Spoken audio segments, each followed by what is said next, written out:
Hey everyone, welcome to the Honey Flow Show. I hope you guys are doing really good today. Feels like I haven't been on Twitch forever, still trying to figure out my schedule and everything that's going on with so many new changes.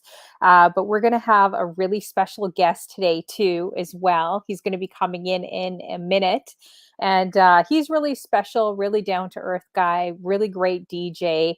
I mean, this guy could DJ and do turntablism with his eyes closed. I've seen him do a few body tricks on the tables as well. He's got an extensive, record with music. So he's a creative producer in LA. He's worked for various nightclubs out there. He's been on tons of radio stations, which I'm always intrigued about because radio is my first love as well. And actually, Rick Dees noticed him in LA. So we're going to talk about that. I think that's a pretty incredible story with Rick Dees, noticing him. And now he does the weekly top 40 show and the daily Dees show with Rick Dees, which is pretty incredible. So yeah, he's going to be coming in a bit. So welcome you guys. Great to see you. Wow, we got R.O. Campbell. I have not seen you forever. How you doing? I hope you're doing really well. Great to see you. We got R.O. Campbell in the building. I was going to ask if you were at the Starting from Scratch event. I wasn't sure if I saw you or not. I was going to go up to you. I was like, is that R.O. Campbell? I'm not quite sure. I wasn't sure, but I took a few looks at someone and I'm like, I thought that was R.O. Campbell. Oh, so then that was you. I was pretty much right in front of you. I don't know if you saw me, but I kept looking back trying to figure out if that was you or not. And I think you were literally right behind me. So that's amazing. Hey, so the DJ I was talking about earlier, guys, is DJ Michael Motions. Just saw that he rated into me. So thank you so much for doing the pop-up and rating into my show. DJ Michael Motion is going to, come on in 1 minute as well. It's going to be amazing. So much to talk about because he's not only a music lover, he's got such an extensive history with music itself, with everything that he's done from radio producing to working with Rick Dees, the weekly show, to working for Spotify. So I'm really excited to kind of sit down with him and hear, his whole musical journey. So welcome, Raiders. I see you all in the building. My Shelly, we got Jugs 1011 in the building. We got DJ on Mustard. We got C Rose Rosalie's, is it, in the building? If I mash up names, I apologize. I don't have any mods today, so you guys are going to have to show yourselves friendly. And again, for all you guys that don't know, I go by DJ Honeyflow. I do a talk show, of course, on Wednesday nights. I also do a few DJ shows, and I did a motivational show as well. So I kind of am trying to turn my channel into more of a TV channel for you guys, not just a DJ one. So I hope you guys enjoy. Feel free to follow me and, host the show today as we're going to learn more about DJ Michael Motion as well. I'm just seeing if he's in. I think he's probably switching his equipment. So I'm going to keep talking to the chat until he comes in. Oh, so we got, DJ on Mustard in the building, DJ ADM1. Good to see you. We got Night Owl. Let's see here. I got to try to read some of these names here. Let's see. We got X Tax, I think. Is that what it is? I hope I'm not butchering any names. I really need my eyeglasses. We got DJ Rev Up in the building. B Mella in the building, 83. Let's see. C Rosalia's. Again, we got Katie Lash, R.O. Campbell that came in earlier, and of course, Lil Kim, the first person to come in the building. So welcome, you guys. All right, so let's get, I think I got everyone. Let's get DJ Michael Motion in. Oh, we got DJ Low in the building. How you doing? Great to see you. And I don't know if you guys are sports fans.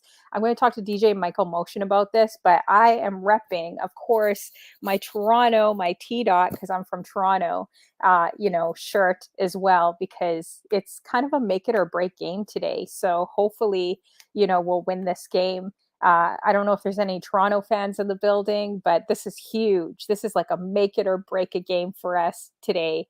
And I hope we win. We're always the underdog, but we always come back. We always come back. So I have to rep for Toronto. So let's bring in DJ Michael Motion. Good Hey, luck. Good luck, Toronto. what was that? I said good luck, Toronto. I know. Toronto. Are you I don't know. I don't think you're a Toronto fan if you're from LA. I'm not I don't even follow sports at all. Like I never have of course my home team, Dodgers and Lakers all day, but I couldn't tell you a touchdown from a three-pointer or whatever the heck they're doing and calling it these days. I don't Are know. you serious? I'm very No. serious. I tried one time in middle school to play sports and football, and I got the freaking wind knocked out of me like within the 10 minutes that I was there. Uh-huh. Never again. I was Oh like, yeah, man. I'm gonna stick to music, and I'm just gonna go with that. And Oh. yeah, No, yeah. I was hoping you'd be it. I thought for sure you would. You look like a sports fan. You look like a sports guy. So I don't Well, know. Maybe that'll change. Who knows? maybe. Yeah. Yeah, exactly. Well, thanks for coming in. I'm just fixing up something right here that I just noticed. Okay, there we go. Thank you for Um, having me. yeah, thanks for coming. I know I'm really interested in your history, your background, and I know a lot of people in this chat room are going to be really interested in hearing more about you as well. And if you guys have any questions, feel free to post them in the chat room, and if I miss it, then just repost it again. I don't have any mods today, but I'm sure you guys will help me out as more people come in as well. So just as I mentioned with Michael Motion earlier, before you guys came in, he's a creative producer. He's DJ'd nightclubs and, of course, the radio airwaves. He's worked on pretty much every radio station you could think of, and I want to list them because I think it's amazing. Radio is like my first love. So when I heard this and when I was reading your bio, I was like, wow, that's truly incredible.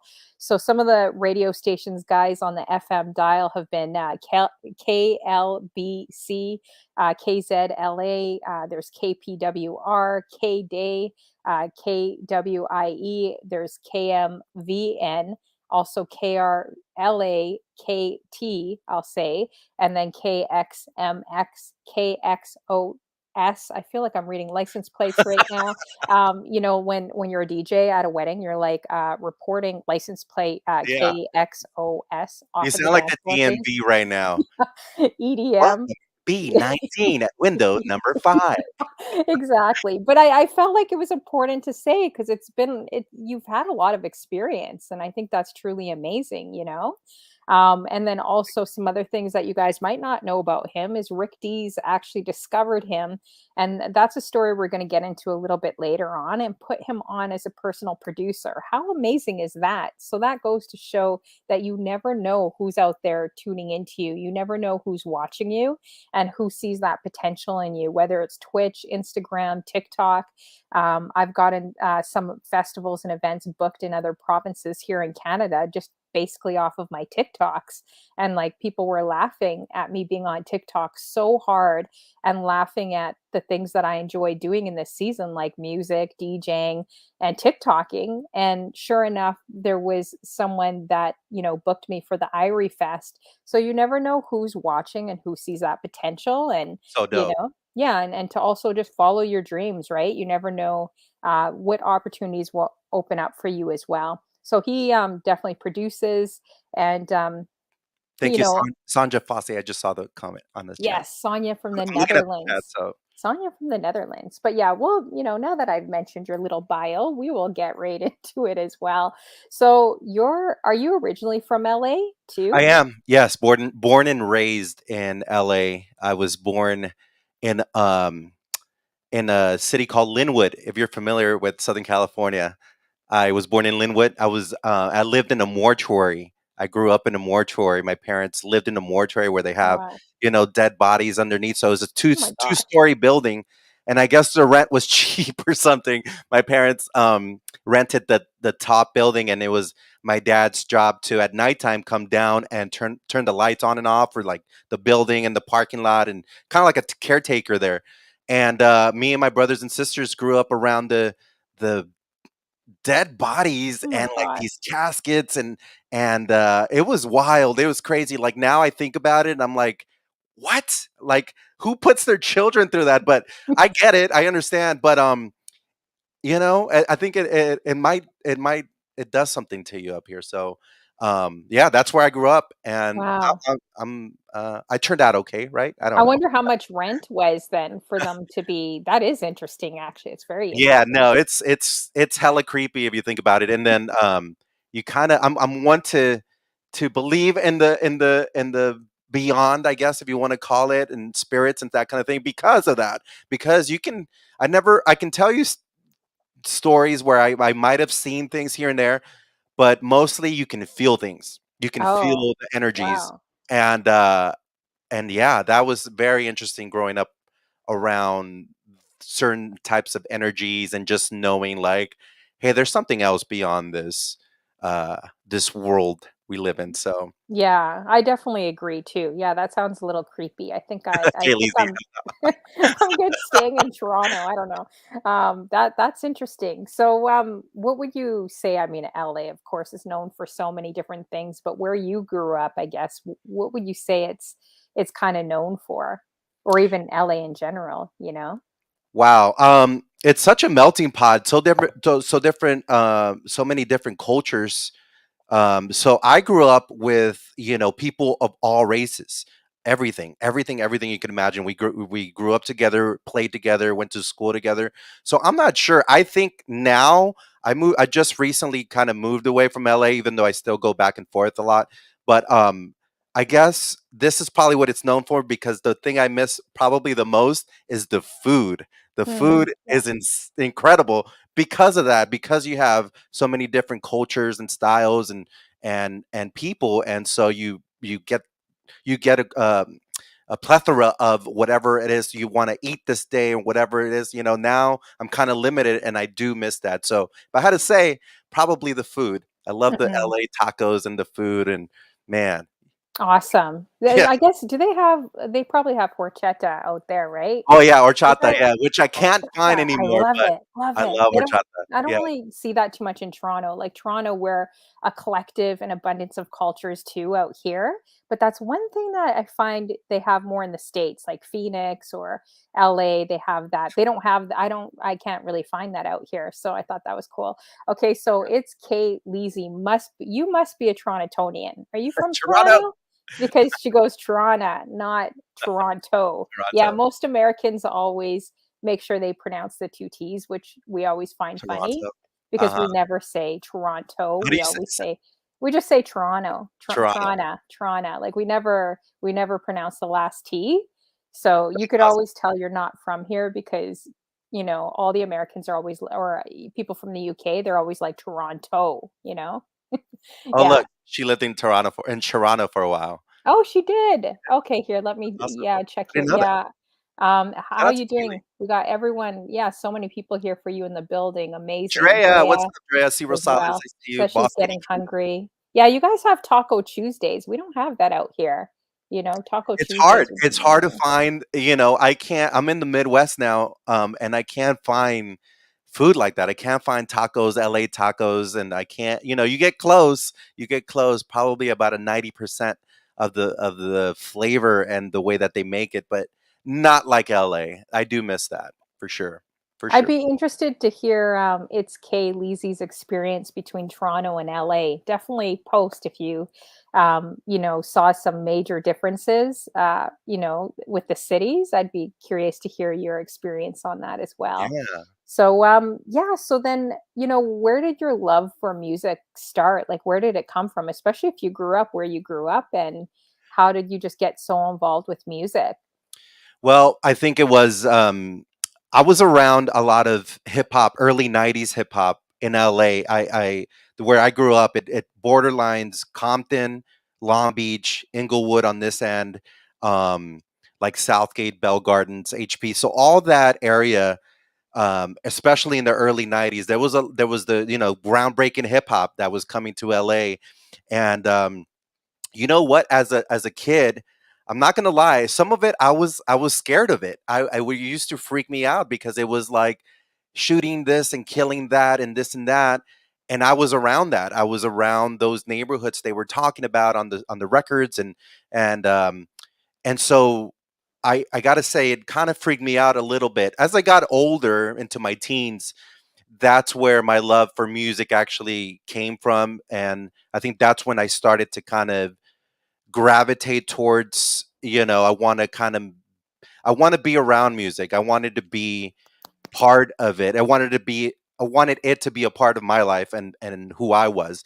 And I used to dread waking up in the morning and going to school. I did not I've always hated waking up early in the morning. I just can't do it. I can do it, but I don't like to Mhm. do it. So Yeah. getting up in the morning, I would listen to the radio and get dressed just like everybody did, and get in my dad's car or my sister's car, and we'd be listening to the radio, and it'd be Rick Dees would be on, or the Baker Boys would be on, and so I was listening to the radio so much, and I just wish, like, can I just do that instead of going to school? Can I just we play music all day? Can I just play some records and whatever? And I remember one time my brother, we were in my dad's truck, and my brother was like, "Hey, look at that! This guy on the radio, he's just sitting behind a console eating a hot dog, and that's his job." Mhm. And I was like, "What do you mean? That's a job? Somebody does that?"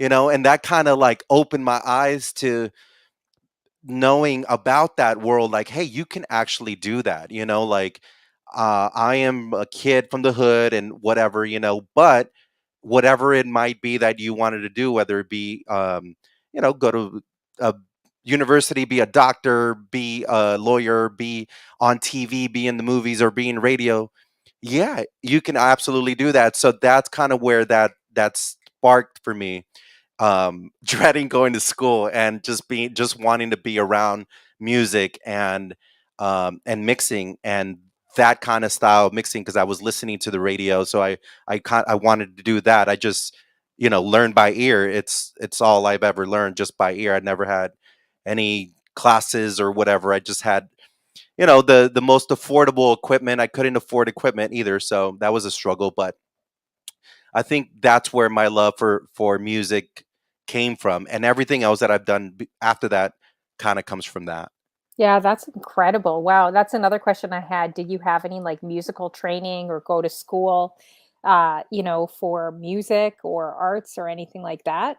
No, That's no. crazy. Sadly, I don't. I wish I did now that I'm older, and I wish that I would have picked it up when I was, a kid, just because it's so much easier to learn when you're a child and stuff like that. But Mhm. no, I never had that opportunity. I just everything that I've done, I've kind of just picked up on my own or looking up. Now I've looked up videos on how to do this or that if Mhm. I wanted to do it. But as far as behind the decks, that's all self-taught, and I Wow, I didn't even play that's my crazy.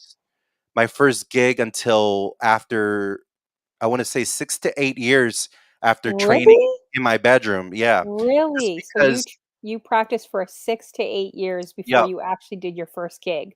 absolutely, And I because want people to know that because people don't realize, like, how much is involved with DJing. Like, when I watch you, I'm, like, literally blown away. Like, I'm not even just saying that. Like, when I see your yeah, skill level, I could barely go, "Ee, ee," like, my scratches are so disastrous. no, So, I'm just like, "What the heck? How long is it gonna take for me to get up to DJ Michael Motion or some of these guys' I think level?" But it I just want people to understand that because people seem to think that, oh, you just play a record or you just play the music and it's very basic and easy. And sometimes right. people that book you, they just want to charge, like give you nothing. And they don't realize how much work and effort and energy. You guys, this guy practiced 6 to 8 years before he did his like one real time gig. That's crazy, you Yeah, and know? that's because I wanted to come out, just killing it already, and it was part of what I wanted to do just because it would I knew it would just keep me going, and that's what I wanted to do, and I told my parents, hey, I think I think I was a what was I sophomore, and Hmm. I was like, hey, I'm not going to school anymore. I told my mom and dad, Wow. and I remember their stare. They just kind of looked at me like, "What are you talking about?" And I was sitting there behind my desk, like looking at them, and I remember they said, "Well, what do you want to do?" And I said, "I want to do this. I want to do music. I want to do the radio thing and this and that." And he kind of had a little powwow real quick and whatever, and then they just kind of looked at me and they said, "If that's what you want to do, you better effing do it." Hmm. And um, And it was Wow. and it was on, like, I was like, "Let's go," and so I didn't I don't condone this, but, yeah, I dropped out of school, and I said, "Hey, this is school now. This is my school. This is it. This is all the way." So, I was in, from the beginning, and, um, and I just made that commitment right then and there, but Wow, that's yeah, crazy. So shout do out to you my parents. remember like, how many hours would you say a day you practice? Like, just, I guess, on Uh, average? I just want people to really understand how much, this craft takes, like, it well, really, really does, so at that point, I think some days I would practice 10, 15 hours a day. Like that's wow. all I was doing. I'd come out of my room and eat or bring the food back in and just practice because I only had one turntable. It was a bell driven turntable with the cheap Mhm. little Gemini mixer. And I used to power my equipment with the car battery that I found. And then Wow. I borrowed a car amplifier from my sister and I took it from her Honda Civic and I used to power my equipment with the car battery and a car amplifier and put it in on the battery and zap me every time I go to practice. Crazy.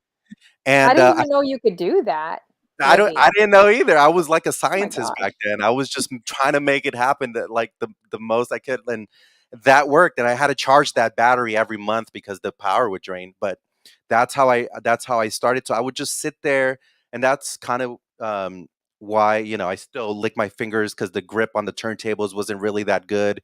Mhm. And, I had to do it with those tools, and I had to it took me a little longer, but yeah, I was at it 8, 10 hours a day, maybe 15 hours a Mhm. day And I sometimes. have to make that's crazy, 10 or 15 hours a day. And I have made an observation when I am on Twitch, when I see the female DJs, I never see them lick their fingers. But when I see the guy, I know it's going to sound creepy, but and if people don't understand the licking of the fingers, it's really just like to get grip, Just to but get I always see the guys do it like every 2 seconds. And I don't know if it's just like a habit that they have, but I find it hilarious. Like, one stream, I think I counted how many times. I'm like, "Isn't that guy's mouth dry, like, by now?" Like, if anything, yeah, you do not wanna use a DJ's turntables, guys, because if you want COVID fast enough, then, yes, use a DJ's turntables. Use DJ absolutely. Allier's turntables, right? And some of these guys in the room, DJ Brainstorm, how you doing? We got Jugs in the building, my Shout out to all Shelly the DJs in as here. Salute.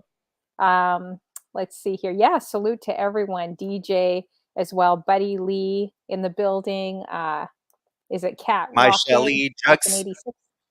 Yeah, if you want to shout out actually a few people, because it looks like this is your DJ tribe, definitely. ADM1, the vinyl licking. Yep. I mean, it just had to do with grip. I mean, those turntables were bell driven, in which that means there's an actual rubber band underneath the platter. Now these have a motor instead of a rubber band. So every time I put my finger on the platter, the whole needle would bounce up and lose your cue point and everything. So it was like you had to really like get a grip on it and have. So I think now it's a lot has to do with habit because I do Mhm. it even when I'm on the CDJs and stuff, Yeah, I but think it's habit because when yeah, I watch, a I'm like, why do these guys keep doing this all the time? and it's an You old know? school thing too because if you came up with turntables, I think it's kind of the go-to to have a little bit more of a grip, so Yeah, exactly. I Yeah. hate it. I hate that's one of my pet peeves, and that's one bad habit of my DJing that I don't like, but I Yeah, can't so help. make sure you disinfect if you ever practice on anyone's turntables, disinfect it. I try There's to. probably I so try to. many germs. Yeah. I was just on DJ Icy Ice's, and I went to clean him. He's like, "No, don't worry about it. Don't worry." I'm like, "No, let me clean, let me wipe him down." I feel Oh, bad. no. Yeah, actually, I saw that. I was trying to download I couldn't download it, but I wanted to because if you guys get a chance, make sure, of course, you go to his Instagram, DJ Michael Motion. He was on DJ Icy's stream. It was ridiculous, and I saw a few body tricks in there. I saw a few, you Some know. body tricks in there. That you did. So, was there oh yeah, DJ Allier says alcohol wipes. I Oh, don't there think you that's go. gonna help That's a good idea. DJ Allier. Like you're gonna need more sanitation than wipes. So who would you say inspired you growing up? Like just with music, could be with DJing, producing, or just, all around. Who kind of inspired you with Wow, music? one. Well, as far as wanting to DJ and listening to the radio, everybody that was on the radio at that time on the urban stations, which was Power 106 for me, and 92.3 The Beat, then 100.3 The Beat, and I was kind of younger for the original K Day 1580 AM, although they come into play later on down my career. But in the early radio days, I would listen to Power 106. The Baker Boys were on, Friday Night Flavors, that kind of thing. In the morning, E-Man was on, and I would listen to Hot 92, 100.3 The Beat. I get all my radio stations mixed up, but Mhm. I would listen to Icy Ice. I would listen to DJ Melody. I would listen to the Beat Junkies. I would buy the Beat Junkies VHS videos, their battle routines and the competitions, and I'd practice routines, and I'd go to parties, and I would sometimes go and find the people that were playing the the raves, I guess, the warehouses that they were having back then in LA, um, and yeah, that kind of thing inspired me. I started listening to a lot of Chicago house at the time when I first Mhm. started. A lot of UC Underground from the label UC Underground. A lot of Greedy Record stuff. Everything that was coming from Chicago was hot at the time, and I just ate it all up. I loved it. It wasn't until later on I had a friend that kind of was like he was a DJ too, and he started, showing me some juggles on Gangstar and doing some tricks, and I was like, oh, like you can play the turntable as an instrument, and Mhm. that just kind of opened a whole new world for opportunities. So I've never said I'm a house DJ or I'm a hip hop DJ or whatever DJ. I'm just a DJ, and I love to play music. I love to play all kinds of music, anything that I'm feeling. So, um, you know, my inspirations, yeah, came from radio. That was the radio side. Later on, I met my mentor, Mixmaster Tony G, and he has a lot to do with my career. Um, After that, and evolving and expanding, and after I met him, he taught me to realize what I was doing, because before that, I couldn't tell you what I was doing. Like I couldn't show you how I was doing a crab scratch or an orbit or a flare or whatever it was. I would just do it. It was just second nature because I had trained myself how to do it. And it wasn't up until I met Mixmaster Tony G, which comes from the original K Day 1580 K Day in Los Angeles, that once we met, started hanging out together, he was the one that broke it down and was like, "Hey, Mikey, this is what you're doing. This is it." And at the time, I was already producing some radio imaging. I had landed my first radio gig, and I started doing some production for them. And he kind of opened my eyes to like different tools such as Ableton and Pro Tools and stuff like that. So after that, it went on another level. But as far as the early stuff was just the radio guys, and whatever I could do and find, on VHS. Yeah, That that's awesome. That's so yeah, because back then there wasn't enough information as there is now, right? A lot of guys had to just jump Yes, in and just practice and, kind of figure it right. out. But now there's so much information that you can get, right? Now as well. Absolutely. So Yeah. make sure you You can guys learn anything online. yeah, you really can. I mean, even Jazzy Jeff, I actually just signed up for his course. I figured I'd, take the plunge and just kind of treat myself Oh, and you're gonna try to love it. learn like You're the gonna love it. proper, You're gonna love yeah. it. And he's got like I think 60 modules as well. So I figured, you know what? I'm gonna definitely try it and see. And maybe, 7 years of practice, I'll be able to catch up to you, You know, I wish there wasn't. It's crazy because a lot of people will ask me that, like, how do you learn how to scratch, or how do you do this move or that move? And I wish there was like a easy button for that, or like a simple explanation. There really isn't. It's just Mhm. really the amount of hours that you're sitting behind the decks. That's Wow. that's it. That's Yeah. really it. There's nothing else. It's the amount of hours you wiggle the record back and forth, how you move Mhm. it, how you train your brain in coordination with your hands. That's really all it is. Just the hours, the hours, the hours behind it. Yeah. I You know, really one thing I've always really, really appreciated about you, and also you guys, make sure you're adding him. Here's his link below. So anyone that's catching the replays, I also want to welcome Facebook and YouTube. I just started streaming there. So for Facebook and YouTube, awesome. don't really understand the whole Twitch world, make the switch to Twitch. It's free to follow. It's a great global community here. As you could see, I'm sitting down with DJ Michael Motion. He's done incredible work in LA and just is an incredible DJ. So, yeah, definitely check it out. You guys won't be able to see a lot of comments on Facebook or YouTube, but you will on Twitch. So, definitely come to Twitch and you guys can kind of check out what we do here. But welcome everyone coming through Facebook and YouTube as well. Yeah, so there's one thing that I always appreciated that I've noticed about you is that for the amount of skill level you have, you're really not like snobby with it. And I really, really appreciate that, especially for someone that is like, I always joke and call different DJs gourmet chefs here on Twitch. They use the huge cleaver knives, and you're definitely considered one. And then, I'll say I'm like a butter knife, still learning and everything. So I really always appreciated that about you is that like I've never seen an ego. I've never seen and you can very well have one because you're really exceptionally good. Like, there's so many DJs we look at on here, but just your technique and your craft, and you could tell that you just love music. And when I watch your show, it kind of brings that back. DJs may have sometimes lost their passion for music, right? Depending if you're playing a lot of gigs or a lot of music you don't really want to play anymore. So Twitch kind of brought it back for all of us. But I love the fact that you just kind of stay humble and you support other people, even if they don't have the amount of experience as you do. Sure. What Yeah. makes you kind of, like, I guess, be so humble too? Because I've noticed that with a few guys I've interviewed, like Dees last week, same thing. He can brag all he wants with the amount of artists he's actually worked for in the industry, from like Yeah, Rihanna, he was Miguel. awesome. Yeah, Great like, job on and that and interview, by the way. you would never really know unless if he showcased that. Like, like I wouldn't have known, watching him on Twitch, unless if but he doesn't brag about it. And that's one thing I really, really love. And I noticed that. That's why I'm like, you two, I need to connect you two together. Actually, I did message him to He's so connect you two awesome. I together. love that interview. Great job, by the way. That was amazing.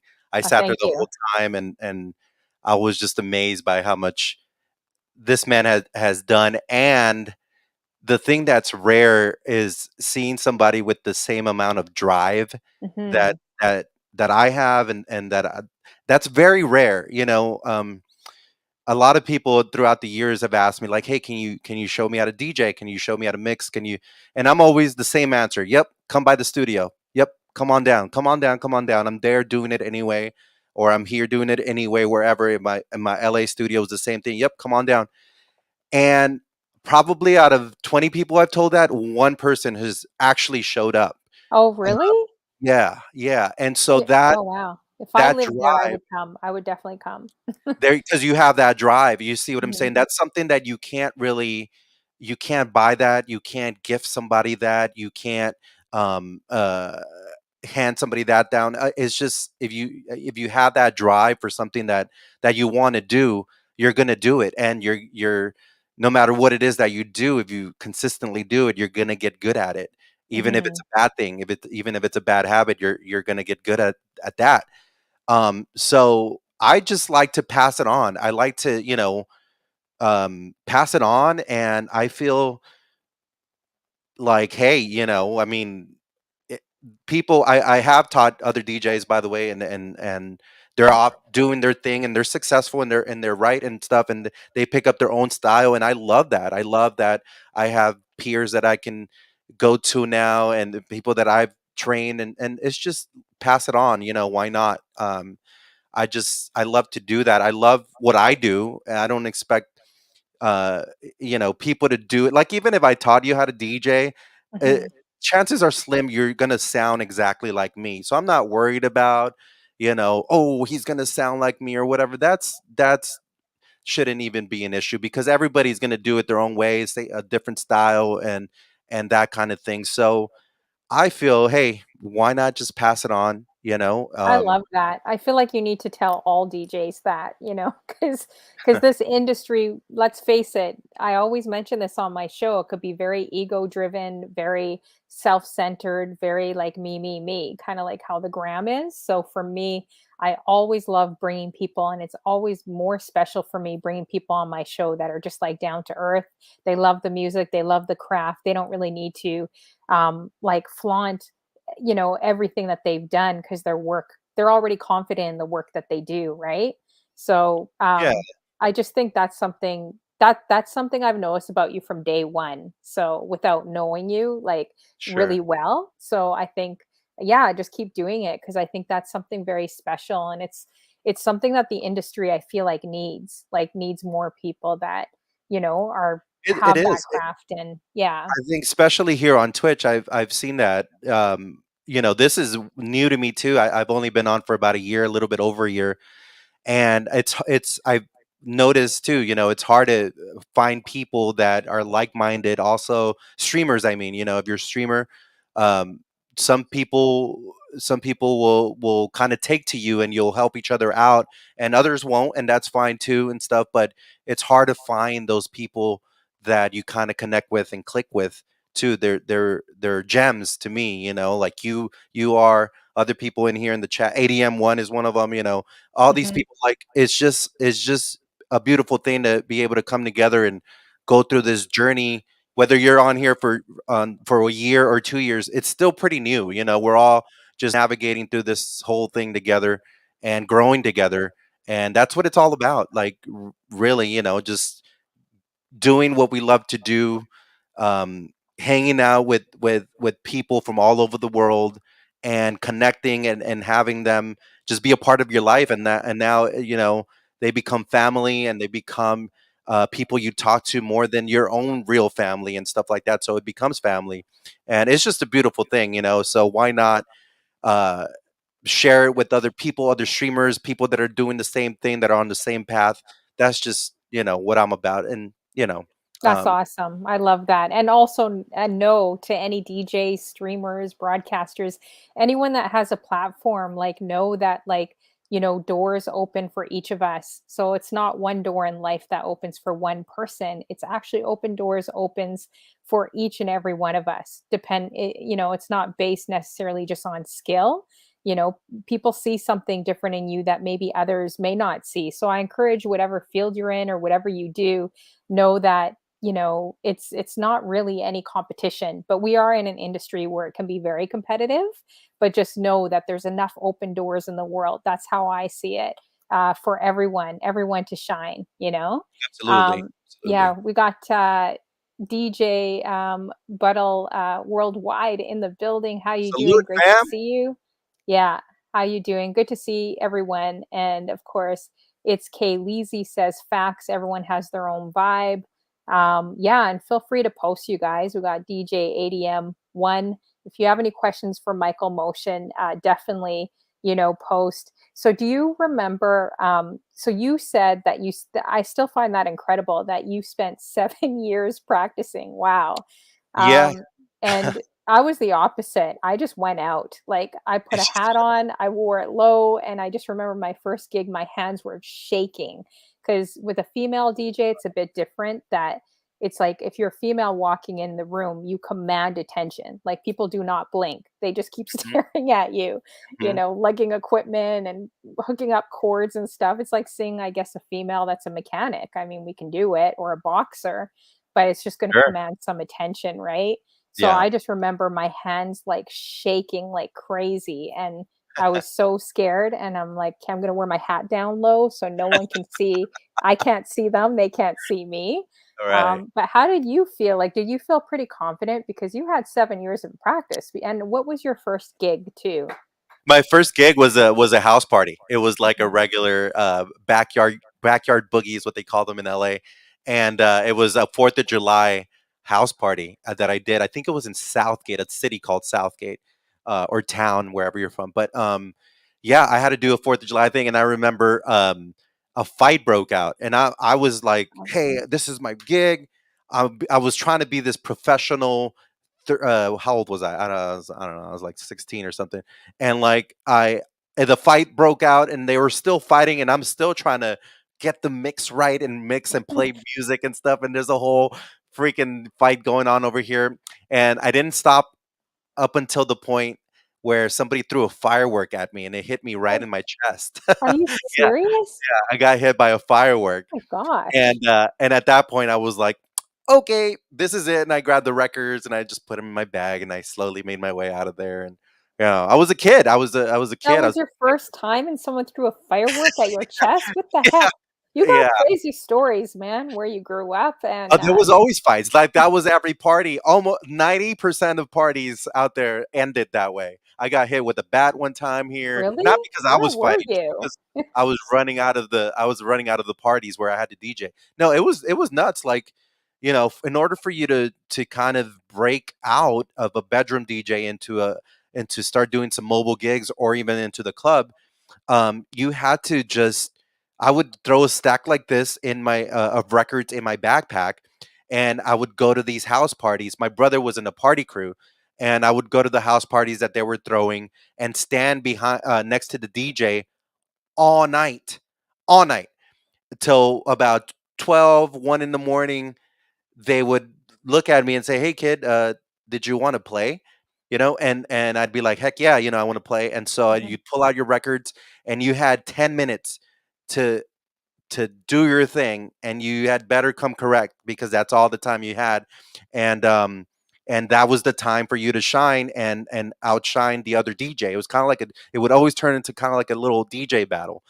So that was your time to kind of prove yourself and make yourself known and say, who's this kid, and now I'm going to meet this DJ and make some connections and network that way. But you had to get busy for them to be like, "Oh yeah, that was the kid. That was the kid that was doing that." So I would go to these parties and stand there with my little, creative records and backpack and just make sure that I was gonna tear it up, as Wow. much as I could at that time. And were Um, people amazed? Because if you had 7 years of practice, you probably were pretty good at that that point. was that helped me because I was good. I was better than the normal DJ that was there. So that always helped me because people cheered me on. Mhm. I always got positive feedback. So it inspired me. It just kept me going. I think that had a lot to do with me being able to do this as a career because I was always it was always positive reinforcement behind what I was doing because I waited that long to come out to do it and to do it like for real. So that I'm always thankful for because I never, I think if I would have got like negative feedback and people booing me or whatever, then it might have, we might not be here right now talking to Mhm. you and stuff. So, that helped a lot coming out and Yeah, being able to know my way around some equipment and be a little bit more comfortable. I wasn't comfortable on the mic or anything up until later on. I did somebody was telling me about a college internet radio course that you could take, and at that time I had my first job. You see, DJ, is it Butter Worldwide? What type of DJ are you? I mhm. couldn't tell you. I don't know. That's I don't know. I'm just You do a mix it's of what I do. everything. I mean, I would definitely say you're a turntablist DJ. Like, have you entered in any competitions? Because I really feel like you need to enter in every competition. Like, if I no, I'm not even kidding you. Like, I always joke and bug DJs on here, guys, and say I want to chop off their hands and stick them on mine, and like enter in a scratch battle competition and see if anyone notices like their big hands on mine and with my face. Because I can't do what you do That'd yet. be I a wish I dope could. video. But yeah, I think I might give it a try. Maybe I'll try yours and see. Who knows? Maybe we could try to work something out, and see if anyone catches Let's it. do it. Like, Let's it's do kind it. of like, okay, Honey Flo, you got kind of like big hands there. What the heck's going on? Like, we know you can't do that. But so have you actually entered in any competitions at all? I think like smaller competitions in like high school and like early college years, even though it was just like community college and the DJs that were around and stuff, but nothing official, nothing crazy big like DMC battles or. Because I feel like you're a triple threat. You produce, you already know how to do that. A lot of DJs don't know how to MC. They either know how to do one or the other. So that's why I don't know why DJs chop up beginner DJs, because really, if I looked at their MC capabilities, I'd be like, Right. they probably need some Absolutely. work. But Yeah. for me, I look at it differently, that when I see guys that never talked on the mic for like 30 years and now they're doing it on Twitch, I cheer them on. They may not be the best in the beginning, but I love watching their growth, right? So, but it's a little bit different with DJs, kind of ruling out DJs, like kind of being a little bit judgy, I find, with other DJs. But like, I feel like with you, it's very rare that you're going to have producing, DJing, turntablism, and also MCing. You rarely see a DJ that even can MC and DJ. So if you could do all those things, you should enter in some more competitions, you know? Yeah, maybe I don't know. I'm I don't gonna know. bug you. Starting from Yeah, scratch, guys, please I do. think he's Please got do. one yearly, and they were looking for different routines, right, to put together, Mhm. and unique original routines. And I honestly think you would kill it. And Oh, you're amazing. when Thank you you. win, thank me later. So, For sure, but for sure. Yeah, I'll yeah. look out for that, or even like Jazzy Jeff. I don't know if he's got one, but you could just Google them, right? The Yeah, for DMCs, sure. and you I should just have been met in the him. DMC I just ages met ago. I just met Jazzy Jeff a Oh yeah. few weeks ago. Yeah, here in Fort Wayne. He Hmm. came to do a workshop at Sweetwater Music, and I took the workshop. And he was teaching about the Serato. What is it called? Serato beat or whatever. You can make beats with the Serato program and stuff. He was teaching that, and so I'm sure you'll get that sample pack. It's amazing Oh, if you're gonna cool. take his course. Yep, yep. That's Yeah, and I dope. like him. I love that about Jazzy Jeff too. He's just like, who cares what equipment you use? Like, stop hating. Just like support one another. That's basically what his Serato message Studio. Thank is. you. Butter Worldwide. Serato Studio. Yeah, and That's to he you. also Thank you. said, like, you gotta kinda keep up with the times, I talked to him many years ago, like, oh, I don't know, wanna say how old I am, date myself, maybe I'll say 15 years ago, and, Sure. yeah, we had a good conversation about when, I think it was CDJs just coming out and controllers were just coming out, maybe that was 20 years ago, it was a little while ago, and, he talked about that, and I said, don't you get people kind of mad at you or what have you using different equipment?" He's like, "Who cares, girl? Like, turntable, like, he goes, turntables, carrying them around are heavy and all those Yes. crates." He's like, Yes. and that's just when controllers were coming out. So there was a lot of backlash against the controllers and Right. I do CDJs, remember and that you're not era. a DJ. So I asked him about that, and he's like, "Hey, if it's later for me, it really doesn't matter. It's how you play. So it really doesn't matter what equipment you use, you know?" It really Yeah. doesn't. It really doesn't. Like, you can kind of pull off anything that you're trying to do on any type of equipment. I will say, for me, being like on the CDJs over here, it's always a different set than what I do over here, and sometimes it's together. Like last night, we were doing four decks, and that kind of thing. But it's always a different vibe. So it's always like, hey, if you feel like playing this type of set, like organic house or house music or whatever, I'm gonna use my Ref 7 controller, or I'm gonna use my DJ, whatever it is, Or if you Mhm. want to throw down a hip hop set, boom bap, you can be like, hey, I wanna do that on turntables. And so it's just the preference, but you can definitely use whatever tools you're used to, whatever it is. Your Radio Even Shack mixer from back in the day. Serato Studio is dope. Yes, I had that workshop with Jazzy Jeff. Super dope. Super super How dope. was there a lot of people there? There was, yeah, it was like an RSVP thing, and I think it was like full sold out. But it was dope because he did a showcase with the Rev 7, the new DJ controller that has the turning wheels, Mhm. and he did his original rock the bells routine. He did it, pulled it off with that. So back Oh, to what we were cool. saying, like you can pull it off just like that, and pulled it off perfectly. So I was like, absolutely, you can, if you can do it with that, you can definitely use those to not replace the turntable, but it comes very close. It's kind of like a cross between the turntables and the CDJs. I don't Oh, have yeah. a controller like I use a lot of APC 40s, which is kind Mhm. of a controller. There's one over here, but I think Yeah, how much equipment do you have? You probably spend thousands, like, I'm gonna guess, I don't know, you probably I over the years, it's probably maybe 20, 30,000. I'm gonna just throw a guess out. You don't have to tell me, but I couldn't tell you. I don't know. actually, probably more than that. I think I'm just looking at your studio. Let's see. Let's zoom in, guys.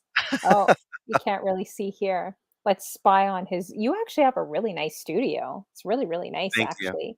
Yeah, I like the lighting, the uplighting too. Super dope. Really Thank you so nice. much. Um, This mixer actually I just got on Sunday because right before my stream on Sunday morning, and I was getting a raid, my right channel went out. Like it oh, just, I shoot. was practicing right before the stream, and I go live, and then I'm getting a raid, and the channel just feels like it's moving inside, and I was getting no volume. And I Mhm. finished the gig like that, but I just left the channel down, and shout out to Sweetwater for just giving me another one. And that's the second mixer that they gave me.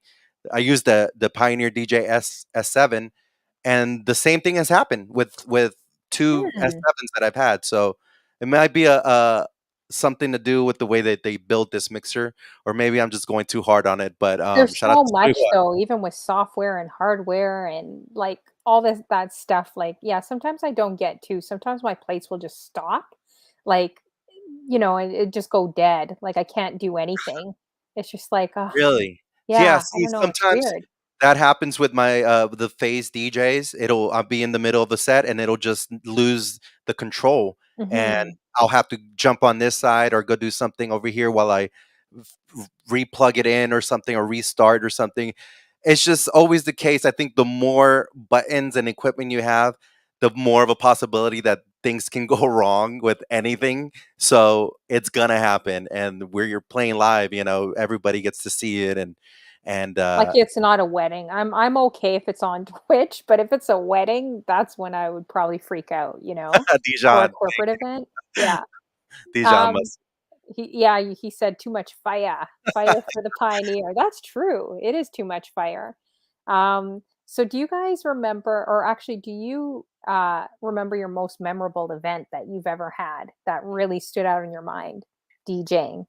DJing. Wow. Yeah, there's been a few back a few years ago. I started doing the festival circuit, and so I was starting to play festivals. This was before COVID and stuff. Um and a lot of those were great, like great memories. I played Organic Festival, I played 420 Fest, I Hmm. played Rock the Bells, but I played like a tent in Oh, the rock the bells skylines. would be amazing. The It was great. 420, And you not didn't pass out? I probably would have passed out. those events are always amazing. Like so many good memories, and to be able to get on that circuit was just great. One of the last ones that I did in LA was at the Belasco Theater, which is a Hmm. pretty big stage, and I played right after W&W, which was an Insomniac event. Mhm. Um, and so these guys are playing EDC, they're playing Ultra in Miami and stuff like that, and I got to close out and played after them, and so that was super amazing for me. And Yeah, how would you get those events, especially the large festivals? Would you say it's kind of your radio experience that have helped? Would you say it's more networking and people are recognizing who you are, or is it just like basically just applying? I think it was a little of all of that. Like networking definitely is a big part of that. Knowing the right people. Around that time, I was doing a lot of events for EDM magazine when EDM magazine was starting up and going around. I was working with them a lot, so I was getting booked for the warehouse raves that they were having, and underground parties, and just stuff like that. So I would get booked for a lot of these events through EDM magazine, and I was working with them very very closely. And so yeah, a lot of those came from that, and them knowing who I was, too, and then building a relationship, and now friends with these guys too. Even now that we're not doing events together, but maybe we will at some point again. But we're still dear friends, and I think, yeah, a little bit of everything, just the experience, and I don't know if you can apply to something like that. Yeah, for sure. Because Maybe, I've I been mean, looking up festivals now that I work for a radio station, like to advertise for, and it's yeah, hard. It's hard finding a contact. It's hard to, just find the right person you could actually like get sure, connected with. So I was just wondering if anyone, because it does help other people, right? And how do you get in? What do you do? yeah, yeah, Another thing that helped, like even when I was interviewing Dees Scants, like I notice a lot of it is just networking, kind of like how Twitch works. It's not so much being the best of the best on Twitch, but it's about networking with people and connecting with them in a community, right? And that's how yeah. your channel kind of grows. So I think it's the same thing with festivals and, also DJing large stage events. But that's awesome you did that. Is there a festival that you would want to really work for? Like, Absolutely. I yeah. mean, EDC, Hmm. EDC would be amazing, and of course Ultra. But yeah, the main one would probably be EDC. Getting a chance to play at EDC would be Where's amazing. that? Where is that at? Is That's that in Las LA? Vegas. Oh, Las Vegas. Vegas. Yeah, Okay. it originated in Los Angeles, and it got big enough to kind of sell the whole Coliseum out in Los Wow. Angeles. So they moved it to Las Vegas, and um, and yeah, it's been in Las Vegas for what, about 10 to 15 years or so now, something like Hmm. that. So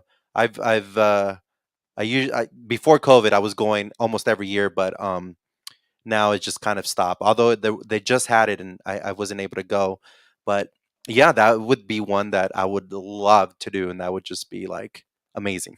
Yeah, for sure. That'd be I'm awesome. putting it out there now. Yes, you got to put it out there. Yes. Hey, how are you doing? Stay lifted. We got her in the building. Thank you for the host Uh, they lifted. yes, thank you for the host as well. She does an amazing talk show too, interviewing streamers and partners. We got Dijon Mustard in the building, Dijon, making me hungry. We got Katie Lash as well. boss Truth, lady. That's my boss lady right yeah. there. She says she's good. You have to do some DMC competitions. We got True Sword in the building, Owl as well. And thanks for My coming through, you captain, night guys. out 420. That's my DJ mom. Buttle Worldwide, and my Shelly as well. This My picture Shelly. kind of reminds me of Montanitas here. Rihanna a little bit. Yeah. So Cat yeah, Rock thanks for coming through, you 86. guys. If you guys got any questions, definitely. Yeah, we got caught. Sorry, Cat Rockin 86. She says she was probably at some of those house parties where they're pulling out bats and firecrackers and everything else. I'm sure she was. I'm sure she Yeah. was. Yeah, Um, that's Oh, hell yeah. there's so much to talk about with you, it's crazy, like, Bring it on, honey. Well, yeah, let's go. we're gonna get into I'm trying to see if I should do it now or in a little bit. Actually, you know what? I'm gonna yeah, we're gonna get into it. I'm gonna actually get into a video of yours because this is Uh-oh. hilarious, you guys. We're gonna switch it up a bit, but there's so much I wanna get into it with him, with his producing, his radio experience, of course, his DJing and his Twitch journey. There's a lot, but we're gonna break it up right now because I was dying laughing. I don't know if you guys checked his Instagram, but I was falling over laughing because I'm like, Michael Motion's a bit of a character. Like, you know, I was laughing because I actually pulled up some of my videos too, and they're quite similar with the Oh, really? Walmart. Yeah, with Hell yeah. Walmart and I gotta check those McDonald's. out. Awesome, So awesome. so we're gonna have a little wager here. We're gonna see which videos you guys like better. And it's Oh, no. okay. It's okay if you like his better or mine, what have you. It doesn't matter. It's all in fun. But I want to see, you know, based on creativity or just watching the videos, whose videos you guys like better. So let's play. You know, do you TikTok at all, or you're just on Instagram? I just started a TikTok like 4 days ago, 5 days ago, and it was Yeah, late at night, like 2 in the morning, and I'm just like, "Let me just start a you're gonna TikTok." love it. You're gonna love it better than the Instagram I reels. posted Yeah. one video, and I think it has like 800 views or something, I don't And know. they So are hilarious. Oh, 800 views. That's really good. yeah. You know, it's funny because I started TikToking first in quarantine out of boredom and just being an extrovert. And then I moved to Twitch after for DJing. So it's kind of funny. You're doing the same thing. But when I saw your videos, I'm like, oh my gosh, that's like a male version of me. Like, I'm like, I need you in the same city. So, well, we'll probably get arrested, you know, in aisle Yeah. two. I talk Oh, about yeah, aisle no, two all the it's time. crazy out there. Yeah. But it is funny, guys. So I want to play this video. I'm gonna play a video of his, and then it had me dying laughing. And I'm gonna talk about why I thought it was so funny after. So we're gonna play it, and then I'm gonna play one of mine, and then you guys are gonna, you know, vote and tell us who you like better, his or mine. So I guess you could put I'm trying to make it easy. I guess put an M for Michael Motion for his video. Put an H for Honey Flow if you like my video. All right. Let's do it. Yeah. Okay. So I'm gonna just see if I could try to get this working here. Let's see here. Okay. Okay. Let's see. I Which haven't one seen am I this. gonna play? I'm trying to think which one it was. It was so funny. Um, was it the Benifer one where Oh, people were Bennifer? yelling at you? Where people were yelling at you, right? No, that was the, when I spotted J-Lo and Ben Affleck. The one people were yelling at me is, Walmart, I think socials or something Easter like Easter that. there's Easter Walmart and there's Twitch 1 year socials. Twitch 1 year. Yeah, I Yeah, went around that oh Walmart. my gosh, that one had me dying. This is at Walmart, guys. Okay, Walmart so people. let's see if this I hope this works. Let me Lazy. see. I gotta switch up this. How do I do this? I gotta figure it out. Okay, so this is DJ Michael Motion. Catch him on now TikTok and also Instagram. Make sure you guys add him. This is hilarious. Watch this. What's up, boys and girls? I'm here at Walmart telling people about Twitch. It's my 1 year Twitch anniversary, and I'm trying to get people to sign up for Twitch. So let's find somebody. I'm telling people about Twitch. It's my Twitch 1 year Twitch anniversary. Do you know what Twitch is? No. What's your name? Maya? Do you have a phone? Yeah, I do. Check it out, Maya. Pull out your phone. Download it right now. I'm gonna get her to download it right now and follow. You need to follow DJ Icy Ice. Okay. Follow DJ Don got it. Famawina. Follow I am DJ Curse. Oh, wait. You I slow am. down. It's Jueves Clásico today. You know what Jueves Clásico is? No. DJ Mechon. You know Mechon? No. Say DJ Mechon. DJ Machon. Mechon. Machon. Yeah, Jueves Clásico. Check it out. No, okay, yeah. No, that's Mechon. Watch. Check out Mechon. Ma'am, it's my win to. Fuck away from me. Ma'am. Her name was Karen too. Do you know about Twitch? A little bit. A little bit. It's like a streamer app, and I'm a DJ, and I'm on Twitch. Oh, we're about to get hit by a car right now, so we got to move out the way. What's your name? Stan. Do you want to download Twitch and check me out? We get fat and sassy.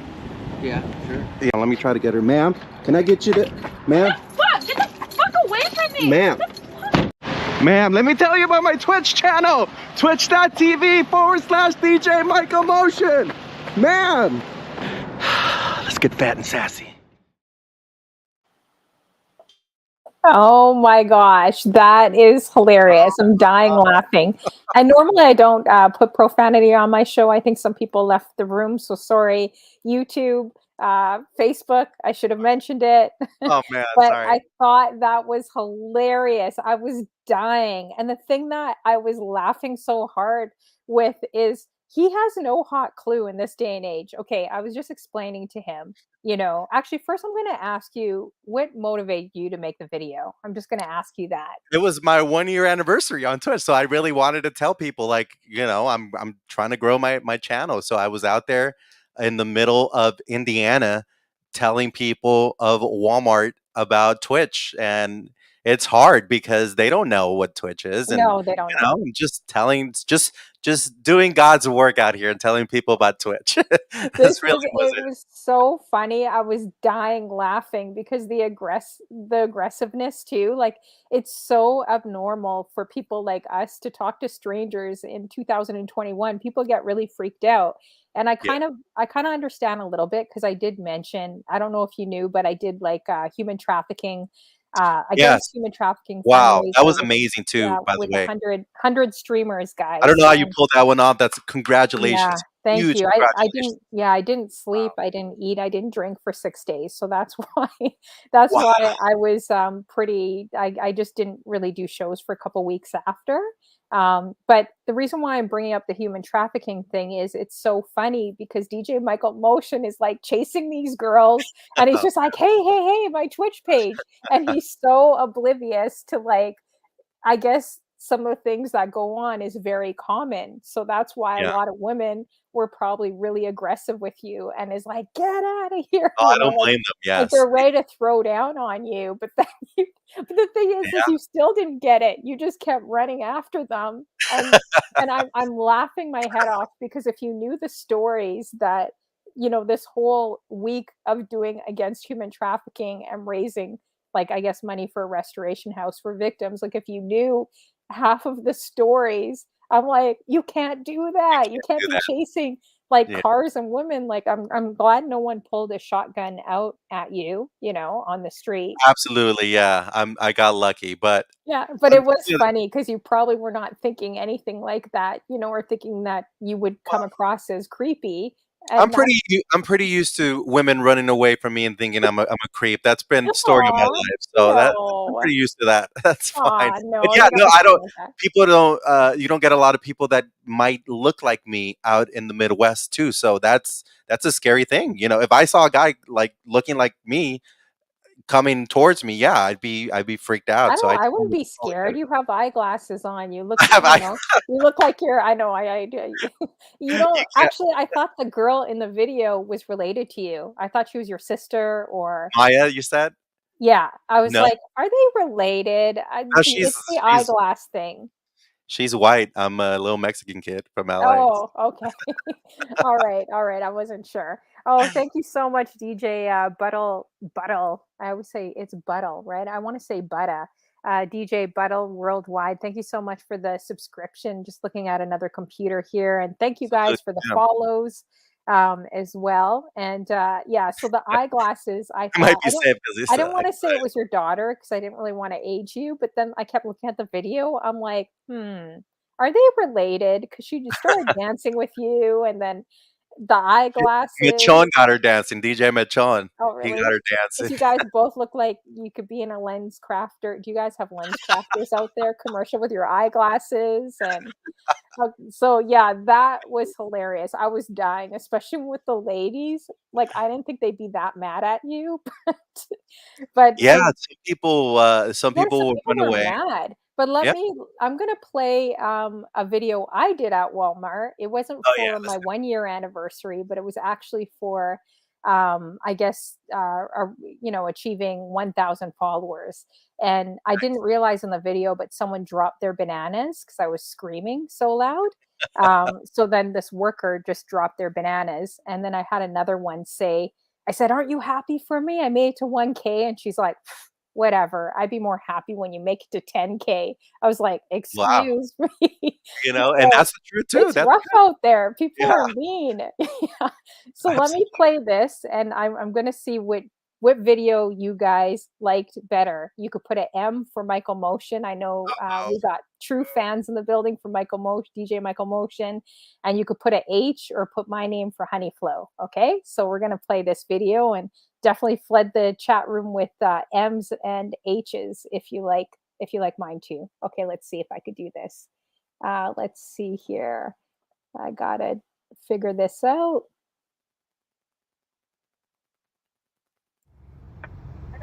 Yeah.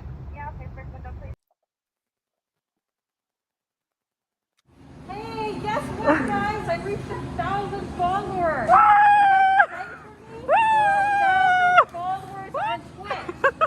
1,000 followers in lockdown on Twitch. Everyone should be excited. Today, we're all alive. Are you guys excited? Anyone excited here? Is anyone excited to work at Walmart? Not at all. People are very quiet. They're just getting their bananas. That's just how Canadians are, guys. Like, we're very just mellow, chill, relaxed. I'm the crazy person here. This is DJ Honey Flow, my man. You know, hey, are you guys excited? I have 1,000 followers on Twitch. Are you guys excited? There's 2 people in this world in Toronto, guys. This is going out globally, too. So say hi to all the Americans, Europeans, Everybody worldwide. wow. All right. Make sure you guys check out DJ Honey. All right. Sounds good. Well, I'm going to be the only crazy person here in lockdown, guys. No one seems happy, but I'm happy. You know why? I'm happy because you guys are following me. It takes a lot to get to 1,000. I hope we can definitely do more. And I have so much fun in our chat rooms and with the music and just everything that you guys provide. So I hope to see you guys. I hope you guys are there for my celebration. And you guys are just as excited as everyone in Walmart right now for me. Look at this excitement. Currently, show them the excitement of the people. See all the excitement? Isn't this great? This is us in Canada. Everybody's locked up in jail. Exactly. Everyone has been in jail here. It's pretty nuts. But we're gonna be good. Are you excited for me? Excuse me? Are you excited for me? Well, I got up to 1,000 followers on Twitch. You know what Twitch is?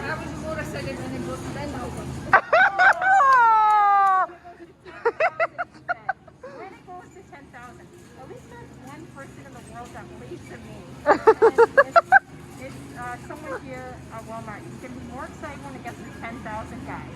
So thank you so much. My mask is falling off here. I'm trying to talk to you guys. But thank you so much for supporting the show and just having fun, having fun with me as well. and I look forward to the celebration too.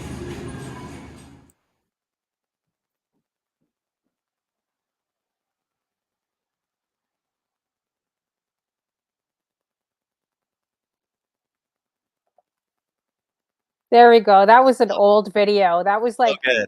that was like that was like the beginning of the pandemic, you know. So, Awesome job, by the way.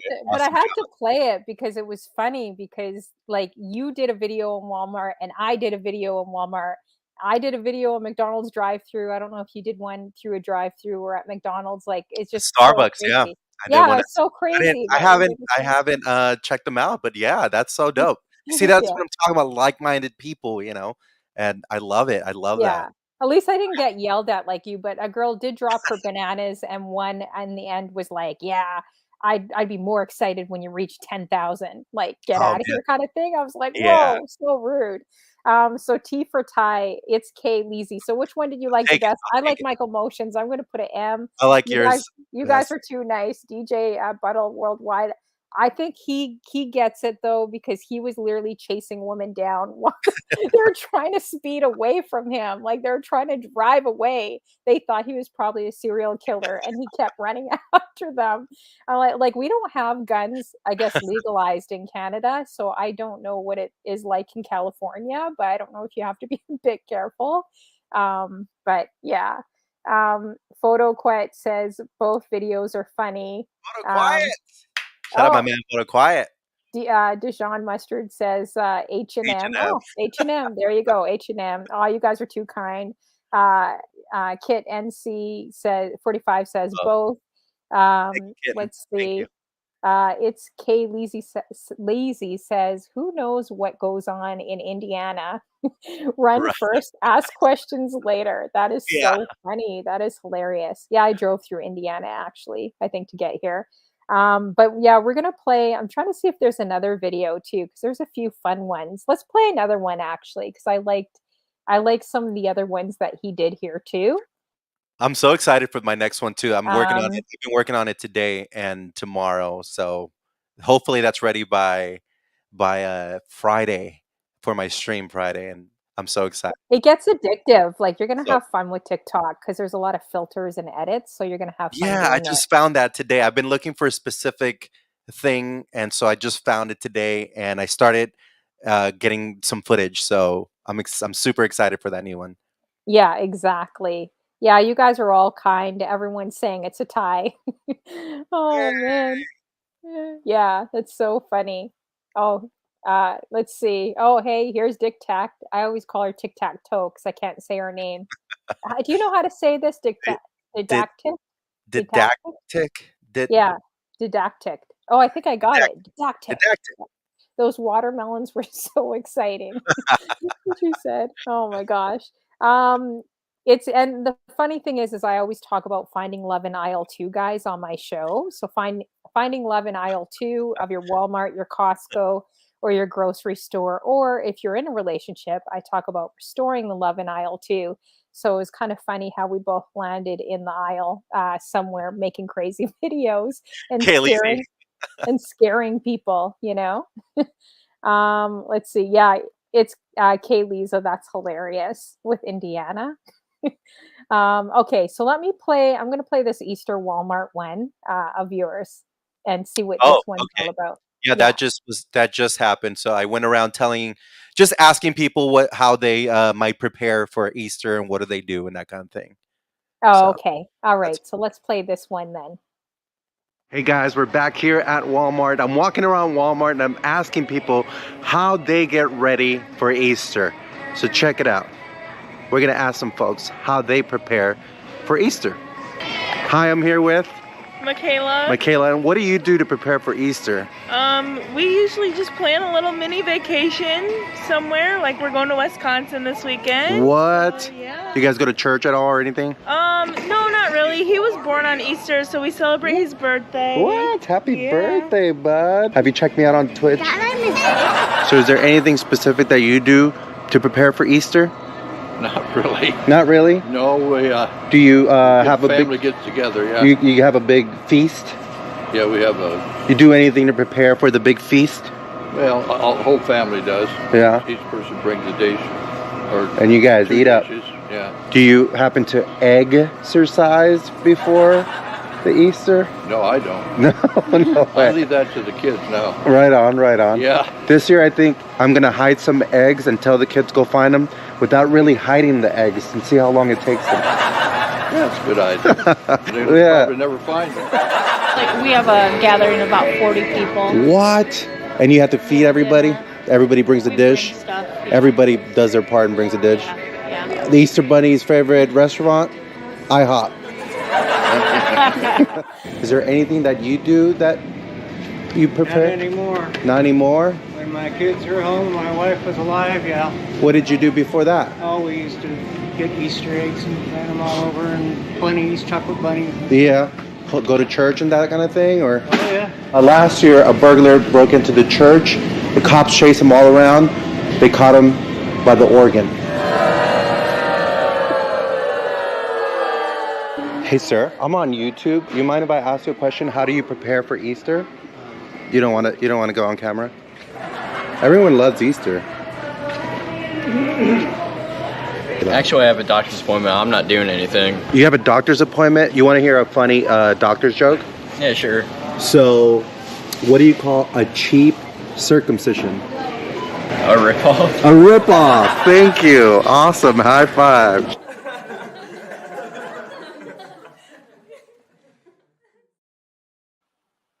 I love that. That's hilarious. I like the IHOP joke. That was actually pretty funny. The others might need a little bit of work. Oh man, yeah, you got to make more random videos where you just go around, and I love doing that too. Like it's just fun, but people seem very taken back in this day and age, like talking to strangers.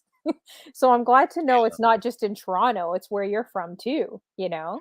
Oh yeah, no, definitely. And I like doing stuff like that's topical, that's in the news, that's current and stuff. So I'll take, whatever's out there and whatever's going on and just kind of put a twist to it and kind of make it funny and hopefully it brings a smile to somebody's face and whether it be a lame joke or whatever, it'll bring a smile to somebody's face and that's really all it is. And doing something a little bit different on Twitch, just with the Exactly. just a little bit different than what people are just used to getting on every channel and stuff like that. So I like to just Exactly. put a little extra. Yeah, no, that's good. That's hilarious. Yeah, Dijon Mustard says you have so many relatives in Walmart. The cashier looked like your brother.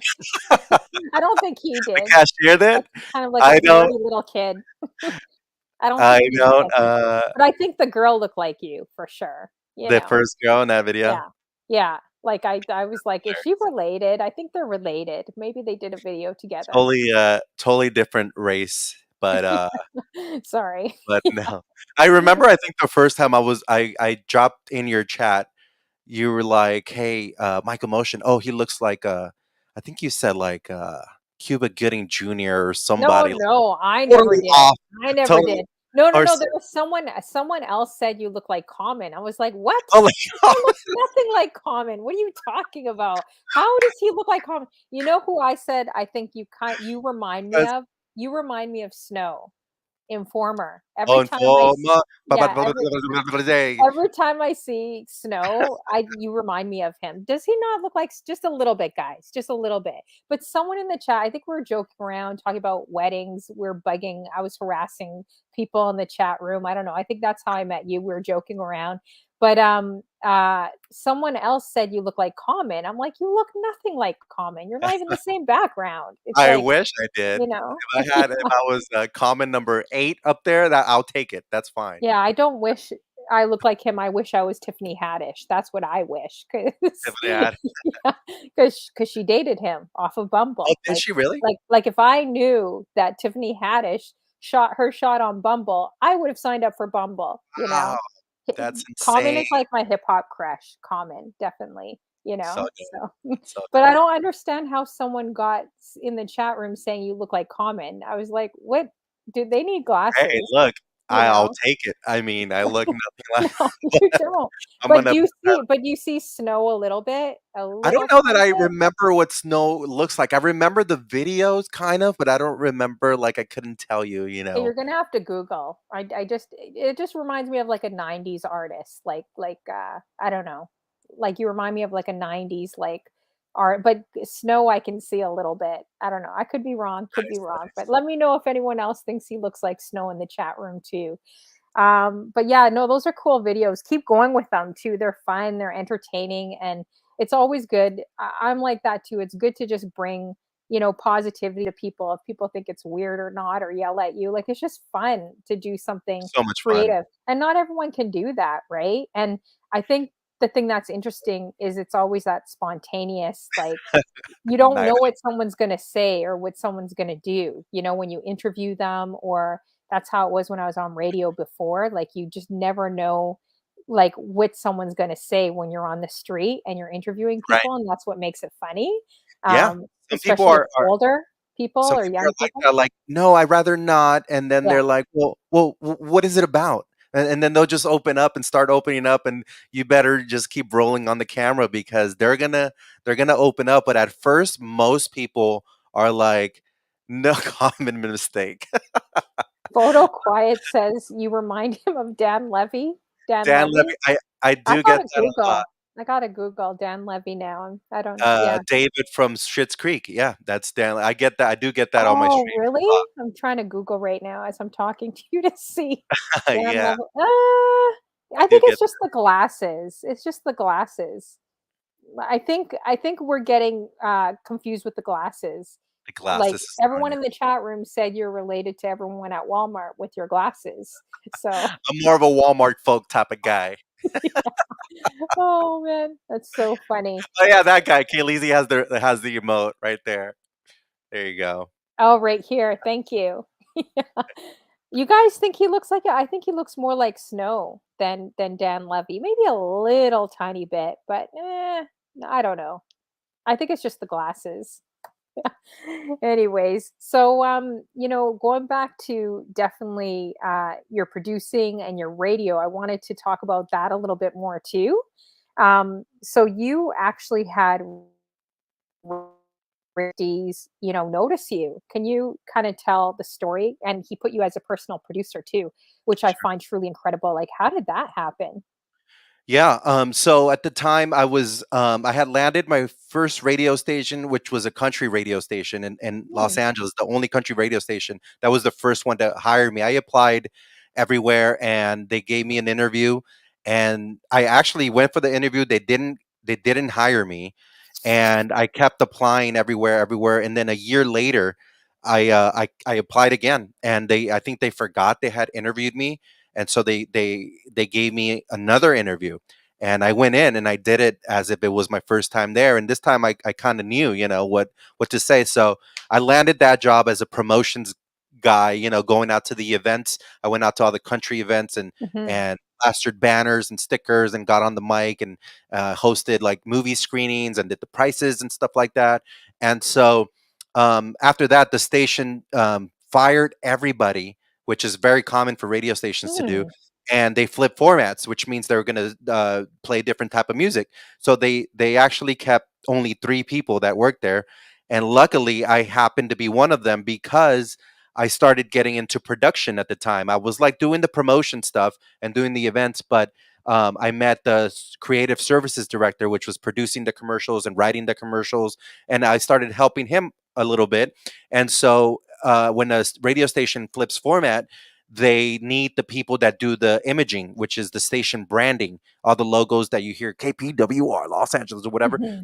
that kind of thing. So you need to keep those people for them to build the imaging packages for the station that's going to be a brand new station. And so I happened to stay. Anyhow, that station hired Rick Dees for the morning show, and he had his imaging director for and producer for the morning show. And then a year into him being at that station, the guy was leaving. His imaging director was leaving, and a friend of mine that was executive producer for Rick's show, his name is Clarence Barnes, still a dear friend of me. he was like, "Hey, why don't you put together a little something, a little montage?" He said, and I'll give it to Rick and see what he thinks, because our imaging director's leaving. And I'm like, okay. And he was like, by the way, tomorrow, Nancy Cartwright's going to be the guest on the morning show, which is the voice of Bart Simpson and a lot of the Simpsons Hmm. characters. And Mhm. so I didn't go to school that day. I went home and I recorded a bunch of the Simpsons into my DAW that I was working on. The I was on SoundForge or whatever I was at the time. And I did this whole minute long montage of all the Nancy Cartwright voices and even some Rick D stuff that he had been on The Simpsons and that kind of thing.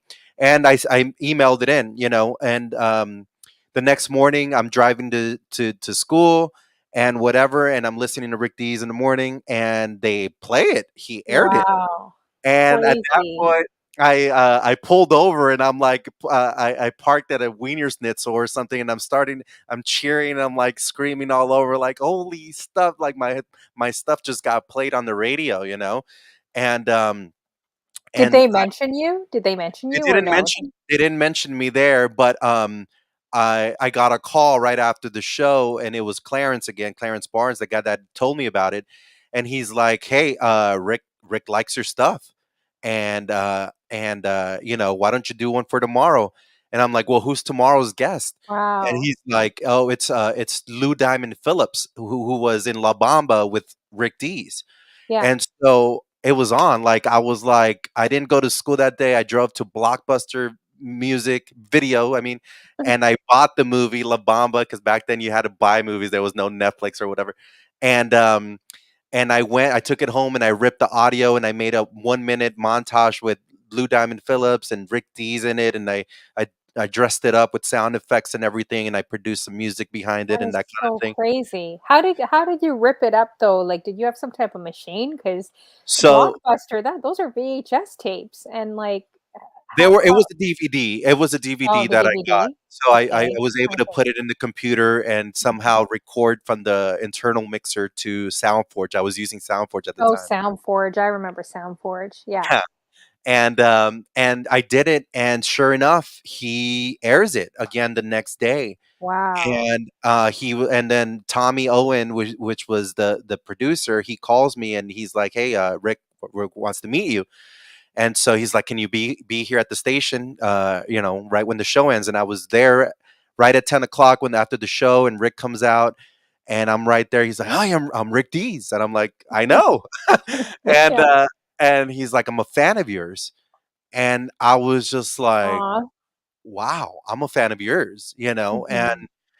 and then he gave me his card and he wrote his number on it, like his personal stuff on it, and he's like, come down to the Weekly Top 40 studios, and we'll see what's happening, but you know I'm a fan of yours, and dope stuff. So I think that was the beginning, where I met Rick, and we after that we worked together for about 13 years. After that, I did the morning show with him. Then we they flipped the format of the radio station where we were on Moving 93.9 at that time. And then we went to his own studios. He built his own studios. And that's where we would do a daily show that was syndicated throughout the whole world, still is. And that's where we produced the Rick D's Weekly Top 40, which is the biggest countdown, the longest running countdown on the world, even now, and syndicated in over 135 countries and like all over the world. And just recording with Rick every day, coming into work with Rick, just Rick and I and Paul Liebeskin, and just doing a morning show every day, every day, every day. Having to wake up in the morning too, but Yeah. afterwards it got a little bit easier. But that's how Rick and I, yeah, came together, and I love him as a brother, as a dad, as an uncle, as a boss, as a leader, as a mentor. Just the most wonderful human being you could ever learn from. And I mean, if you're gonna do radio, Mhm. that's the guy that you want to do. And so, I was so lucky and blessed that not only getting the gig, but I think keeping the gig is probably harder than getting it, because you have to be the best. And like, I remember the that first initial meeting when I got the imaging show director position for his show. He said I beat out 50 producers from all over the world That's that have crazy. experience through radio, and older Yeah, guys, yeah. whatever. And I'm just, doing what I love to do with the Simpsons voices and this and that, and Mhm. just being creative from what I got from the turntables. That's the my timing comes from that. My sound design comes from that. Just the way my ear is trained comes from that. So, um, yeah, I mean, Rick understands that. He's a natural too. So we both kind of collabed every day as artists, and got to the point where you have to be able to read somebody's mind, because he's setting up the joke, you're setting up the joke for him, he hits the punchline, I hit the sound effect, and his breathing patterns and his Mhm. cues, and the way to set up a joke and that kind of thing. So it's like two brains working as one. It's a performance. So if you want to do radio, that's the guy you want to do it with, and that's the best. And so I love Rick for that. That's such an amazing, inspiring story. And the fact that like you didn't go to school, like you're learning all this stuff Yeah. on your own. And the Yeah. fact, and I know how competitive like radio is I come from that background, and I understand. Actually, it was interesting because you did say that it does happen a lot, which I find interesting because the radio station that just hired me on, without going into too much details, is kind of did exactly everything that you just Oh, described. it's gonna I happen. was just like, "Oh, shoot." Gonna happen. You got me on And some feet, don't okay. be discouraged, because that says it doesn't it's nothing to do with you. Radio works Mhm. that way, and you'll be hired and fired, hired and fired, hired and fired. I've been through it. Mm. And it's always like, you just got to keep pushing. There was a few points in my life where I was in between radio stations, and I Yeah. had to go and get a job at like a car wash or something, Mhm. and then it was, oh, we got a morning show again, and Rick calls me back, and it's back on, so don't let that discourage you, and don't let that sway you. Just keep going to the Yeah, point yeah, where you're building your own show, just like you're doing here on Twitch, and you can for sure, syndicate yeah. your own show and do it in your own way, out of your own studio, your own home. So Exactly, and do it the way that it'll get you to that wanna point. do it. Yeah, you and do it the way you wanna do it. Because I remember when I first started Twitch, people would be like, "TikToks are ridiculous, don't be posting them, don't be doing this and that, don't do a talk show, don't talk about mental health," like, it's never going to be popular, but the thing is, you gotta be remain true to who you are, right? And whatever it is that you love to do, whether it's DJing or talk or radio. I don't consider myself a DJ like other DJs. I consider myself more of a radio personality and a bit of a character, right? So Absolutely, yes. you can't tell people what they can and cannot do. And someone had to actually tell me last year when I was getting a bit discouraged. They're like, "Hey, you know what? You're the producer of your own show. So you Yeah, could do whatever you want on Twitch. You don't have to follow what everyone else is doing. You can just be who you are and stand in firm in what you believe in and do your own thing." And no one is bringing TikToks or doing that stuff really on Twitch. So it was really cool seeing you do a few things on Instagram. I was like, oh my gosh, that's like exactly what I did a little bit here and there as that's so well, and dope. what I'd like to incorporate, right? So it's refreshing to meet someone that actually has that radio and understands it. And yeah, and I kind of wonder why do they do that? Because I know that's kind of what happened at the stations I'm currently at, where they maybe just minimize like 50 people, or there's only like a few people left and they start all over again.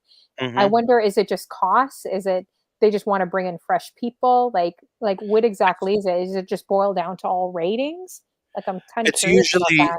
It's usually a change of ownership, and or Mhm. Yeah. and so and format. So whenever a new owner comes in and they sell the radio station, then whatever the new owners might want to flip it to. But it has to be like a huge demographic in that town, in that city, for them to flip it. Like, say, in Toronto.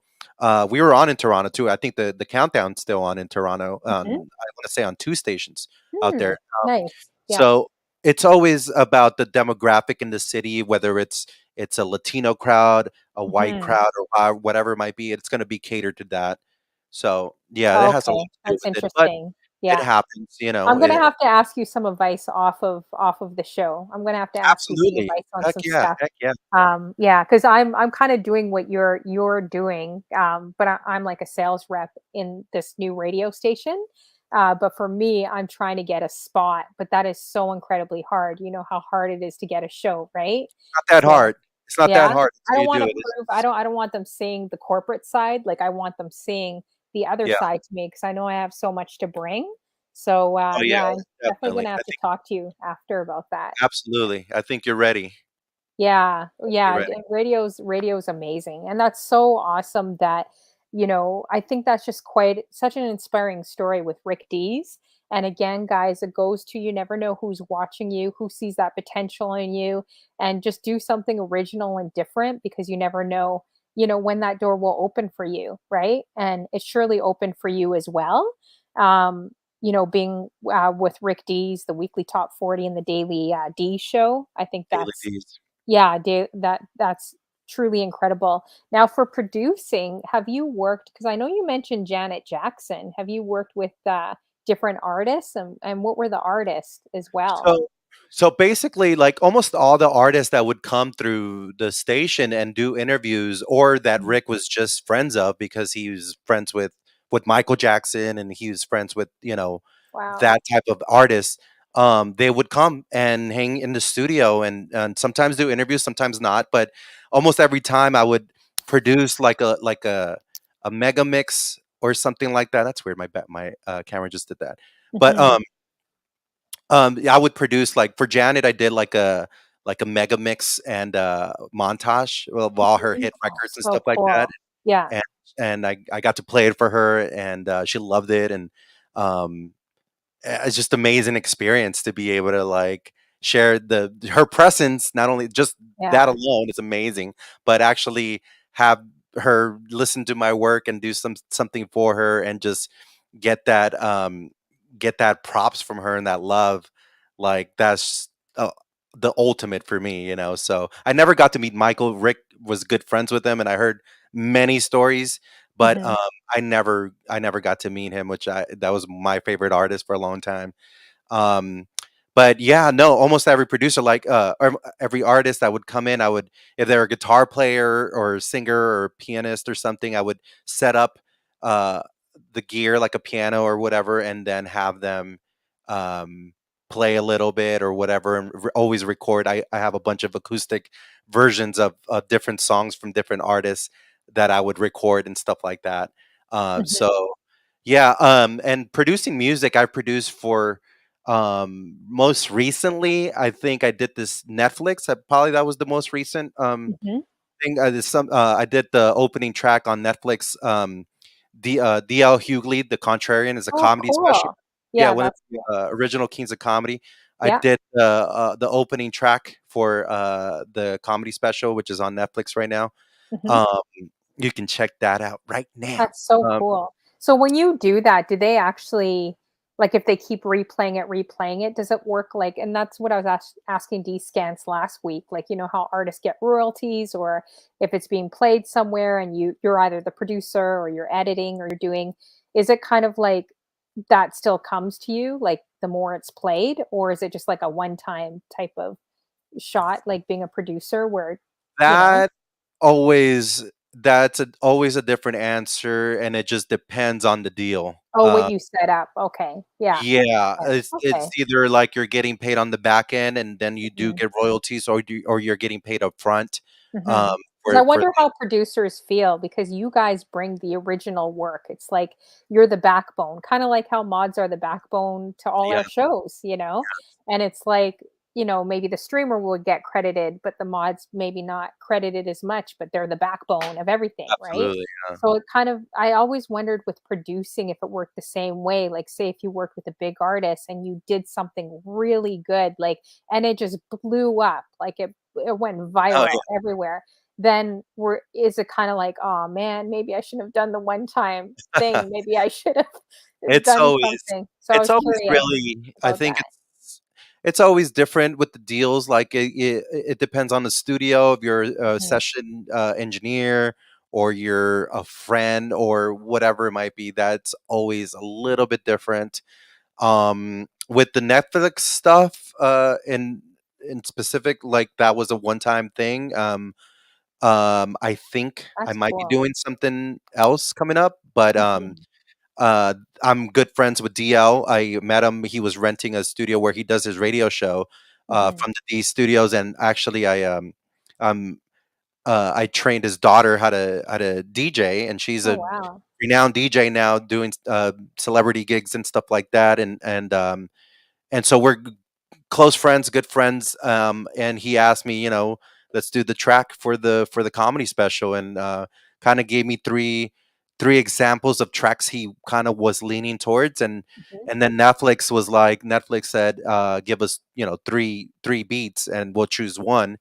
And I remember, like, it was crunch time. It was like I had like literally like 4 days to produce this or something. Oh So wow. I said, you're getting one. You're gonna get one, but it's gonna be the one, and luckily it turned out that way. I made a track, and they loved it. And I That's think awesome. there was some structure revisions from DL himself. He wanted me to switch some stuff around, but it was beautiful. And yeah, hopefully some more Netflix stuff coming up on the way. Yep. That's awesome. Now, was there like any time in the studio or meeting different artists where you kind of like fangirled inside, where you felt like, oh my gosh, I'm freaking out inside, but yet I can't really show it? Like, was there, any artist that kind of struck you a little bit? That's a good question. You know, Because I fangirl and I show it. I'm nerdy that way, which is so unfortunate. I gotta play it cool more often. That's my problem. Because then people just think you're weird, you know? And I am slightly weird. I am. and that's okay, but I don't But I really, show it. Yeah. I don't really have. Um, okay, well, yes, I guess so. To answer your question, Mhm. look, my favorite band of all time, um, is the band called Incubus. It's a rock band. For Mhm. those that not might be familiar, Incubus, the rock band, that's been my favorite band of all time. And I got a chance to meet the guys, and go to the shows, and we started kind of talking with the DJ in the band, Killmore, and Mikey the guitarist and stuff. And we kind of came together, hit it off pretty good. And then up to a point where Killmore came to my studio, and we got a chance to jam out together a few times and that kind of thing. And so, if you ask me, like, what your favorite artist now, it's like, that's the band. And now I'm getting a chance to be around these guys, and jam out with them in my own studio in LA and stuff. And that's like amazing. That's just a blessing for me. Yep, I wish you were here. That's one of the songs, DJ 80M one. But yeah, that's probably my favorite artist, and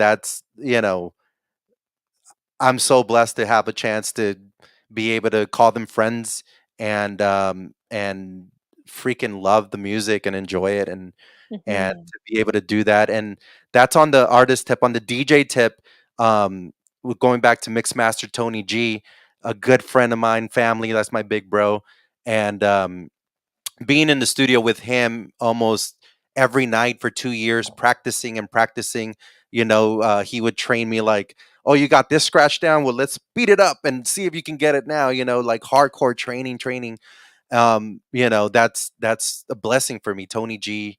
um, and meeting other DJs that I was also looking up to, like the Beat Junkies would come to his Mhm. studio while I was there, and I would be like amazed, like, wow, these guys are. I Yeah, used to they're buy their amazing. VHS, I Yeah. used to buy their videos, and now here I am scratching it up with these guys, and here I am jamming out with my favorite band of all time, and it's just amazing. Like, it's such a blessing. I'm getting goosebumps just thinking about it, because it's what a gift, and these people are Mhm. just great people, amazing people. They say, don't meet your heroes, but some people are just a freaking blast to be around. and I'm so lucky to Mhm. have that and be able to just be around that and call them Yeah. my peers, you know? That's such an incredible journey for sure. All your stories tonight, I think are really, really interesting, you know? Thank Yeah, and Jugs, so true. Jugs 1011 says hard work pays off full thank circle. you, It's true. Jugs. And I like that you gave us kind of a full history of where you started. It may not have been exactly where you wanted to be, or just even different radio stations, different grinding, had to be a part of a street team, had to do certain things that maybe, that gives me encouragement to think, okay, well, all of it, like each person has had to pay their dues in the industry. Oh, So, yes. and you got to just keep pushing and trying, and then eventually something will kind of click. I just want to thank Junior as well, my mod coming in the building. Thank you, Junior. He says thirsty fan to me earlier. Thank you, Junie. Yeah, thank you, Junior, for the subscription with me. Appreciate that. And DJ Buttle Worldwide earlier for the subscription as well. I forgot to mention in my show, and I just want to let you guys know. I'm going to just post this quickly. I know it's kind of off topic, but for me, it was really important for all you guys that know. So let me just post this quickly for you guys. But all subs and bits and any support that we get on my show is definitely going to go to Kevin Crown's music. For all you guys that don't know, Kevin Crown, he's an exceptional like soca, DJ, reggae as well. He plays everything. But his mom, Lucy King, was actually in a fatal accident in Grenada. So they've been raising money to bring her back. I think it was $55,000 to bring her back on a private jet. Um, so we just want to do our part, to bless him and do whatever we can to help. So far, they've raised, I think, $64,000, which is incredible. Over, I think it's been less than 24 hours. I don't even know how many hours it's been. But you guys could check out Kevin Crown Music, his page. And they now have enough funds to fly her back to the US. Wow, look So at that. That's yeah, so so I just want to do our part to help any way that we can. And Twitch is such an incredibly awesome community. So all bits and subs, and I'm going to keep trying to fundraise, even if it's a little bit that we have. Every bit makes a difference, right? $1, $2, every little bit helps. So if anyone wants to give, just letting you know, today we're definitely going to give it to him and bless him and his family as well. So and we wish definitely them the best. Twitch has just been an awesome community with fun. Don't you agree, with fundraisers and just people coming together globally? It's just unbelievable. You what know. and I got to give you props too, because what you're doing with the human trafficking stuff, and that's um, really heavy on my mind lately, because I have daughters. I have two 6-year-olds, twins, and that's heavy on my mind every day. So Mm. major props and salute to you for doing that, and such an amazing accomplishment to have so many DJs and raids. And I know how hard it is to plan like one raid It with was a lot. 10 people. I don't Yeah. know how you would even start to plan what you accomplished. So Yeah. major, Thank major, you. major props to you, Honey Flow. Like that's just Yeah. uh that's I haven't seen anything like that ever on Twitch or anywhere. That's so hard to organize and put together, and the way that people came together to do that Yeah, I is think thank you. I think we raised about 4,500, and I tell people they could catch my replays about a month ago or a couple weeks ago when I was interviewing some people that are really against human trafficking and have been fighting this cause. But we were able to raise close to 4,500 between 100 streamers, and some of them are in the building, all female streamers. So yeah, it was nuts. I had 10 different groups. Like I had a mod group, temp group, I had cancellation group, I had 6 or 7 days of groups. So it's almost like you're producing behind the scenes too. Like if yeah, someone cancels in Thailand or Japan or Australia, you're wow. like racing. So I was literally on 90 shows. There was 96 shows. I think I missed 6 shows, and I did. I'm like, I don't know how I'm getting through this, but I am. But I thank all the people. Like Blade is True. She's a gamer. We Shout didn't out to just do Blade. DJs. Yes, Yeah, we did it is so true. gamers, cooks, streamers, like we did talk show people. We did everyone on Twitch you could think of. But it goes to the cause, right? It's not about ourselves. Sometimes we think that we can't do anything and we think these issues are too big for us. But when Yeah. we come together and do something for such a great cause, like we realize that we can actually do it together. Like look at Kevin Crown, like $64,000 has been raised. Like that's Wow. unbelievable, you know? Like Wow. It's and amazing. it's just all these strangers coming together. So I just encourage everyone out there, whatever you're passionate about, because there's so many issues in life, and I know this is kind of off topic, but there's so many issues that if it's homelessness, if it's racism, if it's, human trafficking, like there's so many domestic abuse, there's so many things that we can do. Don't think that you can't do anything because you can, and that's one thing that was probably the most special to me on Twitch was this fundraiser, Yeah. because it kind of stemmed from a So good. dream, and then it changed, and then I was able to try to do something with the little bit that I had, With your um, platform, yes. yeah, and Amazing. and sometimes you don't feel like your platform's big enough, but it is because we all have daily platforms, like when we walk into Walmart, when we're at the bus stop, those are our daily platforms. It's not necessarily a massive stage of a million people. All of us, Jugs. yeah, all of us serve daily platforms. Thank you so much, Jugs. Jugs Uh, 1011. awesome. Thank you so much for those 1,000 bits. That's amazing. Thank you Blade so is much. truth again. Wow, Blade. for the gifted sub here. Thank you so much. And Junior earlier for the sub. It says we're close to a hype train. So thank you guys so much. And Wow. again, Amazing. everything that's donated today is definitely going to Kevin Crown. Make sure you guys check out Kevin Crown Music, his page, because they have like tons of DJs on there from morning till night, still playing to raise funds. Yeah. Wow. So So yeah, so that's awesome. Yeah, and get involved too. I'm sure there's a need out there where you live too. If you're passionate about that, start looking up like human trafficking. And I would suggest maybe when you're doing a video, maybe not right. chasing people in I their might car. I might be good at patrolling the parking lot at the Walmart or something. I might be useful like that. Maybe not chase women down. Maybe Maybe not. maybe explain. Maybe what you should Yeah. do is explain to them what you're doing first and then do it. But like when you're chase but I had a laugh. I was dying laughing at your video because I thought it was hilarious. I'm like, he's still going after they're yelling at him and like Oh, yeah. slamming the door on him. He's still chasing. I'm on a mission to let people So know about Twitch, That's what we're yeah. doing. I'm committed Exactly, to and the funny thing is no one knows what Twitch is outside, like, say Yeah. Facebook, But YouTube. but but they but once they learn, they seem to love it. Everybody, Yeah, because Twitch is seems to amazing. love it. Like, now the people that, I go and get my hair cut, they're adding me and following me and asking questions like, "Oh, when are you gonna be on?" And they're getting involved and stuff, and it's just so cool to watch people that you would never expect just come together Yeah. on Twitch And the like that. thing I find Beautiful. fascinating about Twitch is like you don't even think some characters you see are really crazy. Like for example, DJ Dub Kush, he's a really crazy character, winding everywhere to soca and like bouncing up and down the walls. When I interviewed him, I had no idea he was fighting human rights as a lawyer, Oh, like wow. and crazy human right cases internationally. Like it's interesting to see what people do because you would never think in a million years that some people could be doctors, they could be nurses, whatever your profession is, they're also DJs too.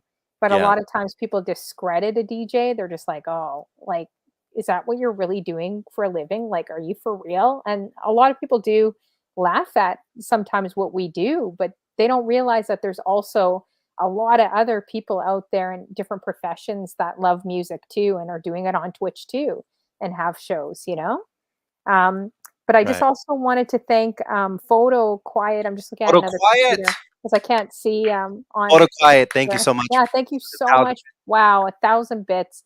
Thank you guys so much for kicking off this hype And train. is it Junior Junior, too for the 200 200 bits? bits again. And Junior, the 11 bits you gave me. Jugs, 1,000 bits. Wow. And Junior again for the subscription, being my day one from Alabama, my mod in the building.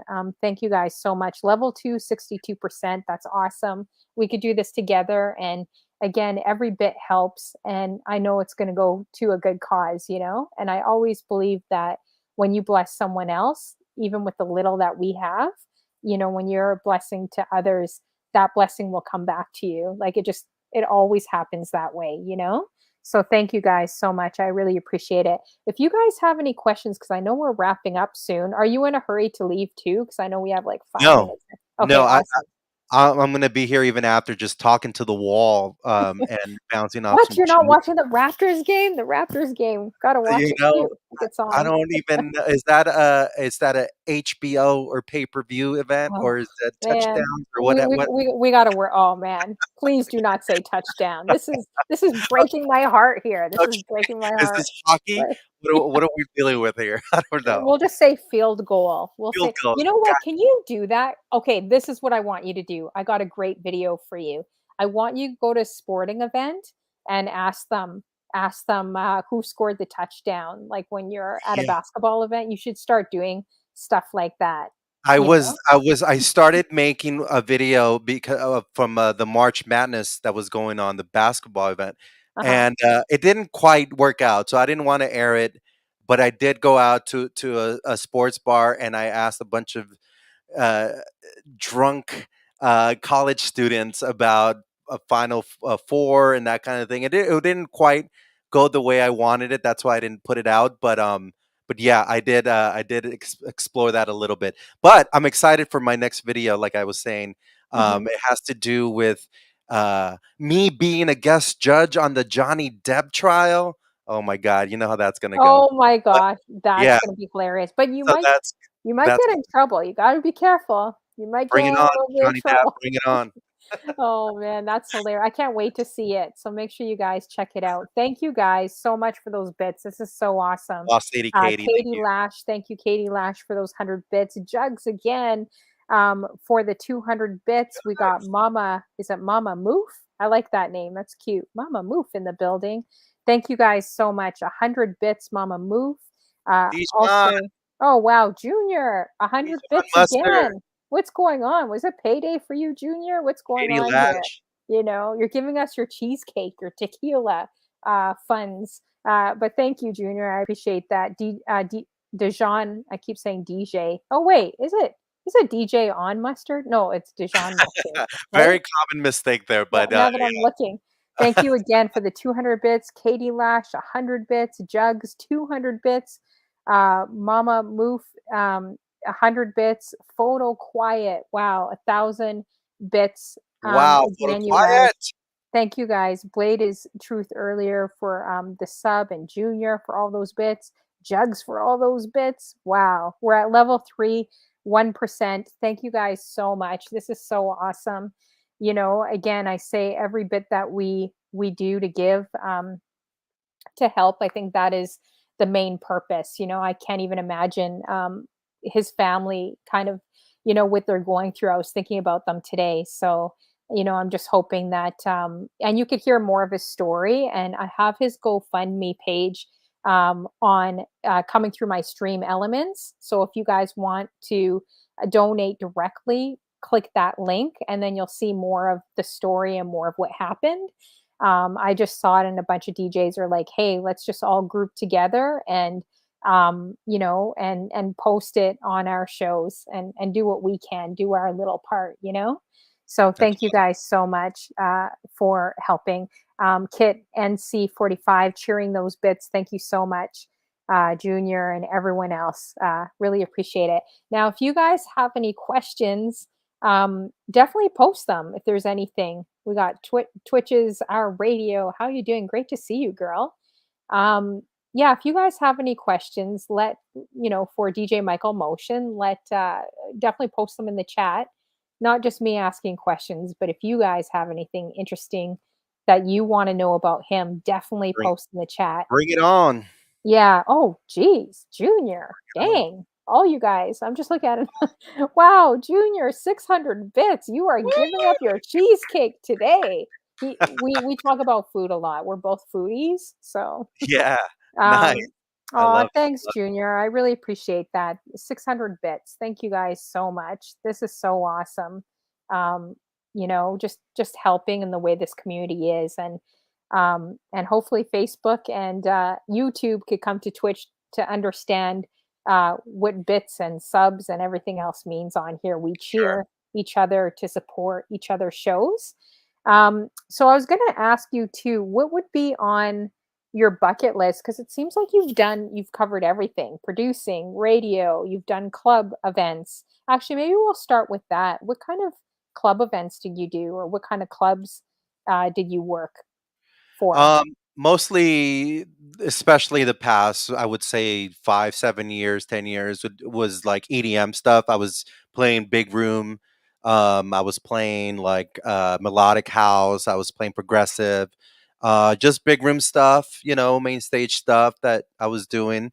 But pretty much anything. I mean, it just depends. With the type of the club, the type of vibe, whatever it might be. I always try to play everything. I like to say with the Michael Motion twist because Mhm. we will probably throw on a beat and do it a cappella or do a live remix of some sort or flip it in a different way where it's never the same every time. So Mhm. Do you um do weddings at all or no? Like wedding corporate stuff no, or I not really?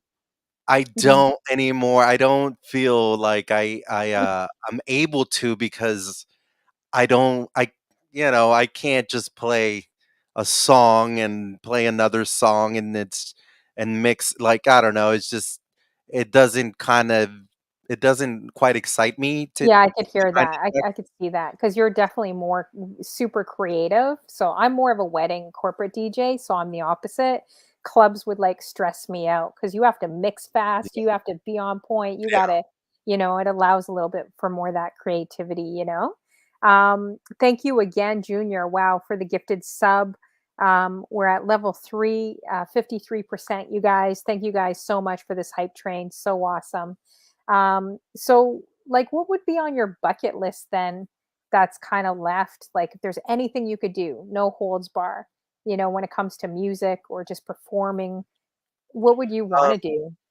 I think what I want to do next, it's kind of similar to what I'm starting to do. I'm starting to I'm a sound designer now at Spotify, and the stuff Mhm. that I've done with composition, with making my own tracks. You can find some of my tracks out there too on Spotify as an artist too. But um, I'd like to uh, kind of score a whole film. Like I got a little taste of that doing the stuff for Netflix and that kind of thing before. So I kind of want to I think that would be a great challenge and just fun for me to score a whole film, taking whatever the mood and the theme is of what the picture is saying, and kind of portray it with sound. And that's kind of where I'd like to take it and where I see it going next. I would love that. What about like movies? Like, you know how they have all Yeah, the music, like the music exactly. editing and all that for movies? Right. And there That's is quite a bit. When you take out the music out of movies, it's totally sure. different. Like I Sure. see you doing something creative like that too, Yeah, you yeah, know? that's what it is, like, just Mhm. scoring for the whole thing. I'd like to do a whole thing and have a team under me, but, kind of direct where the music is going and come up with the soundscapes and that kind of thing. I would Mhm. love to do that next. Yeah, that would be amazing. How did you also land at Spotify too? Sure. So, I was at the time I was coming towards the end of doing Rick Dees show, the Rick Dees Weekly Top 40, and the Daily Dees at the time. And so he ended up kind of outsourcing the production to a production company, Mhm. and they still wanted me to do the show with him. So I had to kind of go and sign with that production company, but still do the show with Rick, and then go and produce for this other production company. And so they had me doing that, both shows, and then they had me producing some original composition for original podcasts that they were starting to produce, and I had to score those too. So it's pretty much scoring like film, but it's an original podcast that's scripted, and so I had to produce the music for that, and it got to be kind of a lot, and then at that time, Big Boy's neighborhood's producer was leaving too, so Jason called me to go and do that. His executive producer to go and help out with that show. And at that time, a great friend of mine who I met through radio, one of the stations that we were on, Hot 92.3 in Los Angeles, the program director there, eventually ended up at Spotify and running this company called Parcast, which Spotify acquired a few years ago. And so him and another producer that also worked with Rick he was producing the Rick D's Weekly Top 40 before I was. He also ended up over there. And so I was freelancing at the time because I was producing Rick and I was doing composition. And I was DJing and producing my original tracks. And at the same time, I was silencing for them. And then it came to the point where, you know, they made a full-time offer, Spotify did. And so at that time, the company, the production company, which was taking over Rick's show and stuff, it was just not the right fit for me. I felt like I was just kind of in a room with other producers, but it was like, it just wasn't the right fit. I've always kind of been on my own and that kind of thing. And so at that time I just, and then COVID hit and I just decided to just kind of step away from radio. I didn't, it's kind of like, well, what else do you do in radio, at that point? And so Spotify reached out and made a full-time offer. And so that's where I'm at now. Yeah. Oh, that's awesome. So I wonder, is Spotify like familiar with Twitch and because I wonder with companies like Serato, Spotify, like just any music related, companies or that sell like equipment, if they're even interested in Twitch, because like them knowing Absolutely. that so many DJs have invaded this platform. Yeah, no, definitely. They're the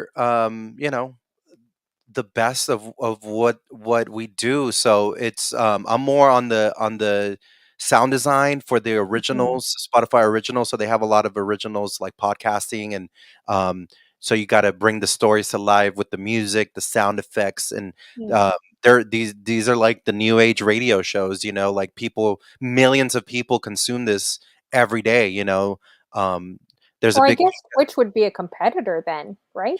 It's Well, kind of a competitor, kind of. not on my end. I Mhm. can't go on Twitch and produce, and compose other stuff that's gonna Mhm. compete against that, but I Yeah. can certainly, come on as a DJ and as Michael Motion and do what I do, and it's totally If cool, but, if you had the choice to make this full time, would you? Like, say Twitch as well?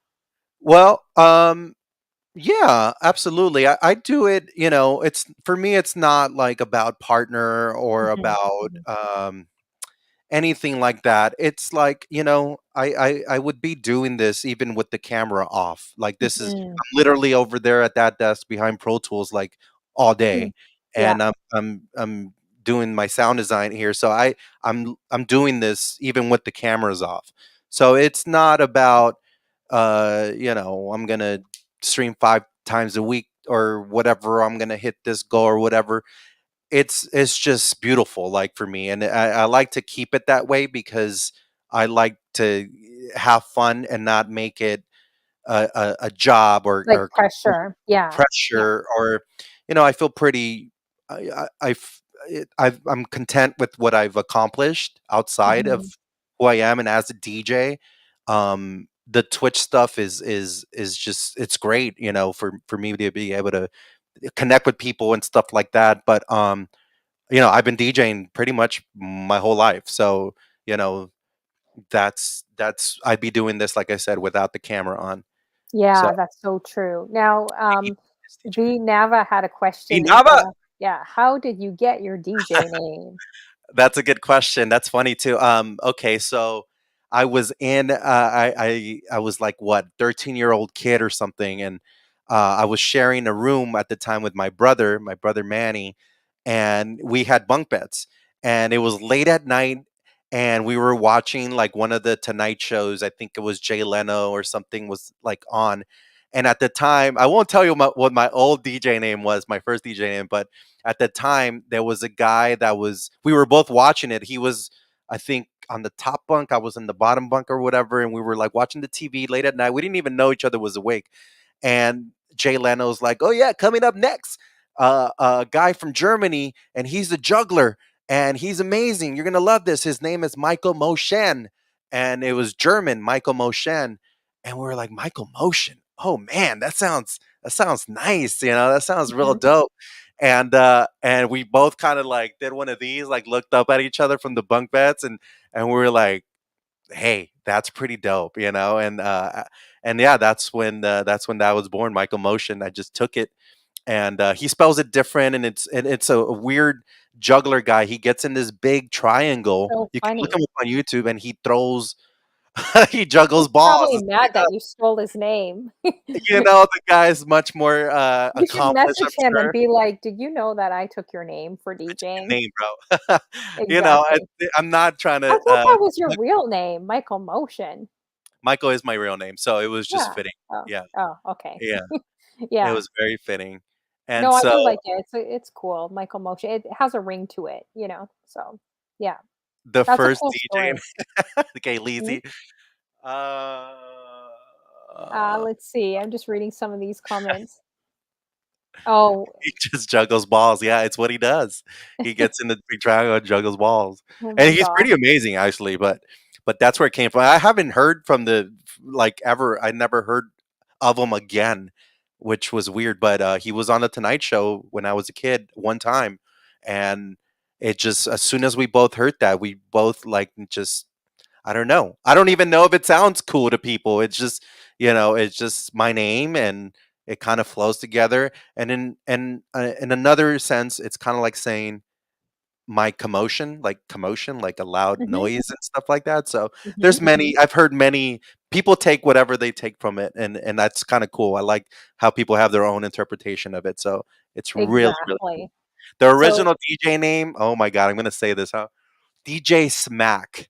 DJ DJ Smack. Smack. I don't DJ mind that. DJ Smack, and Smack. DJ and I used Smack. to have a little hat and it said DJ Smack, and I thought it was super cool, man. Mhm. But Oh man, that's so yeah. funny. Wow. So then you've been on Twitch for about a year and like have you had anything crazy happen on Twitch? Like any funny stories or anything Ooh, crazy that happened? Like wow. your a power outage or like for example, I had a fuse break in the middle of my stream and I had Wow. to run to the laundry room and everyone was watching to put the fuse back on. And I was like climbing up a ladder. They didn't see that, but like to try to and I was flipping all the switches to get them Oh working. my gosh. What else? I think I had a green screen fall on me. I ran over DJ cords that I bought at a music store right before like a female raid. That was hilarious. And I had to switch all my connections. Like, cause What?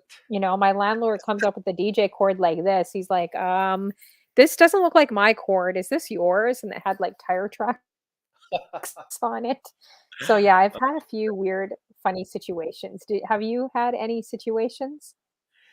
I've had situations, Really? yeah, where the equipment will fail on and certain things phase will go out or something happens and it'll crash or the internet. But I think one of the craziest was when I first started. I was just in here DJing like I was DJing at a club, and so I was Mhm, taking shots. I was drinking, and I'm not even a big drinker, so 2 shots is crazy for me or whatever. But I mhm, was, I was, people were doing it, and I was doing that too, and it got a little crazy, and I guess I just left the room and I went into my if you leave here, it's kinda like a basement lobby area, and then there's a couch and stuff. I just mhm. went and passed out, and I Oh, left the man. stream Open? going. Yeah, I left the stream open and everything, uh and Katie Lash, who's my mod and stuff, and she was like calling my brother, and they can see my phone lighting up, and I was passed out. I passed Oh, out. I was like, jeez. I don't know if I should. You're at home. Yeah, I'm at home. I'm here. This is my house, and I just left it on, and I passed out, and I feel so yeah, and I don't know if I should finish this story now. I'm on the No, I spot. don't I don't I don't know. Is it crazy? If it's a little crazy, then maybe I'll finish And it off camera. it's not that crazy. It's more embarrassing, but uh she was everybody she was gone. She was like in Indianapolis. I'm like 2 hours away. Uh-huh. Um and so she calls the cops so they can do a Oh, welfare check. shoot. And What? so I'm here at Those my cops? house, passed out like a normal person does. I am pretty responsible about it, not drinking and driving and And doing she all that. called the But cops? she called the That's cops. the mod? That's Katie Lashier? Yeah, yeah, no, that's my girl too. And Mhm. so, and they'd come and they'd do a welfare check, and they're like, well, well, we can't come inside, but we see them, and Oh, I no. was in my basement, passed out, and she's Sounds like, like no, a no, movie. we'll just go inside. So they have to bust the windows, and they Oh. climb in through the windows, and they apparently take me to the hospital because they wanted me to be okay. And No, I'm but just that's like, good though. That's good that you have people checking in on you, you know?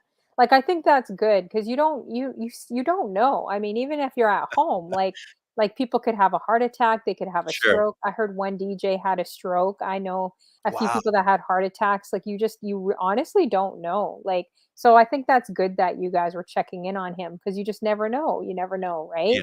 I But mean, busting yeah, a window? Oh man. busted windows, came in, took me in. I wake up like in the hospital like at 5 in the morning. I'm like ripping these things out of my arms, and I was hooked up to IVs, and I'm It's just like, get embarrassing. me out of here. I need to go stream. I need to go stream. And then somebody comes and gets me, and then they bring me back, and I just felt horrible about the whole thing. And Mhm. At I least you was had an excuse. You know, one funny story I could mention is I went on a date like, a little while ago and my mom, I told her I'd call her, like she's in another province. So I told her I would call her and let her know, right? So she literally thought this guy killed me. So she called like a few police departments. Like she oh called my a few police departments out here. And I no guess way. I forgot to mention, like I forgot to call her when. Sure, And so sure. she was freaking out. So I had these cops show up at the door and they're just like, What? "Oh," it was so embarrassing. I'm like, "Oh my gosh. Wow. This is after a date. Never mind like, Was the guy me still screaming."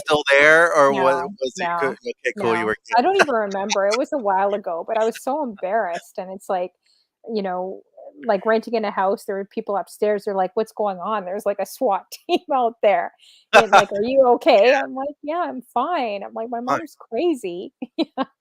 Yeah. So, Yeah, you're lucky to have those people, but I felt the same way too. Like, I'm in my house. I had a few drinks. I passed out in my own basement in my couch, like, why am I being disturbed? But, welfare checks, and I'm glad to have people yeah, that it's care good to about have people looking out for you and also Yes, streamers. absolutely. People need to look out for streamers because sometimes people will just encourage other streamers to keep going, going, going, especially Yeah, if it comes to drinking or other things. And then, like, it's really not healthy for them, right? If they're doing like 30 or 20 drinks, like, it's just not healthy. So, and you'll yeah, see them pass out and you'll see people like laugh at them. And I don't think that's cool. Like, for me, I would never want to just be on someone's stream making fun of them, like, falling over, passing out, you know?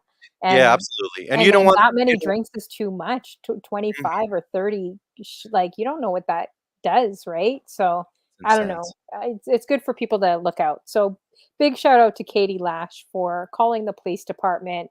She's probably related to my mom as well. So, big shout out to you. You know, we appreciate you as well. Yes, yes, yes, Um, yes. but, yeah, so thank you. Oh, actually, Junior says D Nice passed out on a few streams and left the camera on. I'm always Really? paranoid of that. Like, I've seen some sleeping streams that I find kind of funny. Like, they'll have like thousands of people in there watching people sleep. Like, I don't get it, but it happens. Hey, smart. If you can pull it off, why not? Yeah, I'm like, "Man, we're putting in all this work as DJs and equipment and all this stuff we're buying, and all I have to do is be in my PJs and go to sleep for 10 hours and put the camera on me. That's it? That's all it takes? Really?" So, Yeah, maybe it's we gotta different. try that. Yeah. Different streamers. My whole goal with my streams is to give people quality, something they can take from it, some video that they haven't seen in a long time, or play something from like another one of the composers that they've never heard before, or Mhm. have a funny bit of video like the comedy routines and stuff like that, or play a game. We play games. Sometimes my dad comes in here and tells us to what? Could you turn that down, please? No, Dad, Honey Flow's So here. We're funny. doing an Turn the music down. no, Honey Flow's here. We're doing an interview. Hello? So my dad will come in here and yell at us or something like Mm, that. You never know what's that's gonna so happen. funny. I That's like to awesome. give people just something that they can take from it and maybe put a smile on their face instead of just the normal, streams that you might see out there and stuff, and hear the same music or whatever. Not, I'm a fan of that too, but Mhm. in my case, I'm just so conditioned to producing a radio show with Rick and stuff like that. So I'm just using that and taking it and doing it for my own show and my own stream, basically, and just coming up with comedy material, music, keeping it fresh, and doing what I love to do. Being behind the decks and behind the microphone. Yeah, it's awesome, and people are more prone to a personality, right? Because there's a million DJs on Twitch, but it's good to kinda switch it up a bit and do different things as well. So, you're gonna love TikToking and everything else. So yeah, I wanted to thank you for sticking around. Wow, we've been going on for 3 hours, crazy. Awesome. So, yeah, thank you so much for sticking around. It's been such a great interview, and it was so good learning more about you. So make sure everyone that catches the replay, because a lot of people tend to catch my replays after. Make sure you guys are adding DJ Michael Motion.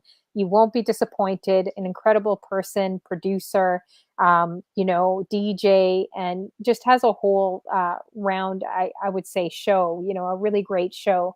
So make sure you guys support him as well. And thank you guys so much for coming through. What we're going to do is I'm going to actually leave it to you. I don't know if you can see who's online, but who you would want to raid into as well. Let's see. Let me take. Actually, I have. Let me take a look here. Okay, I'm going to take a quick look too here. Let's see. Who can we get into? I'm not even seeing anybody. Anybody on right now? I don't know. What Oh, do you no, guys think? anyone on? I'm trying to see here right now too. I always want to try to support some, people that have supported me as well.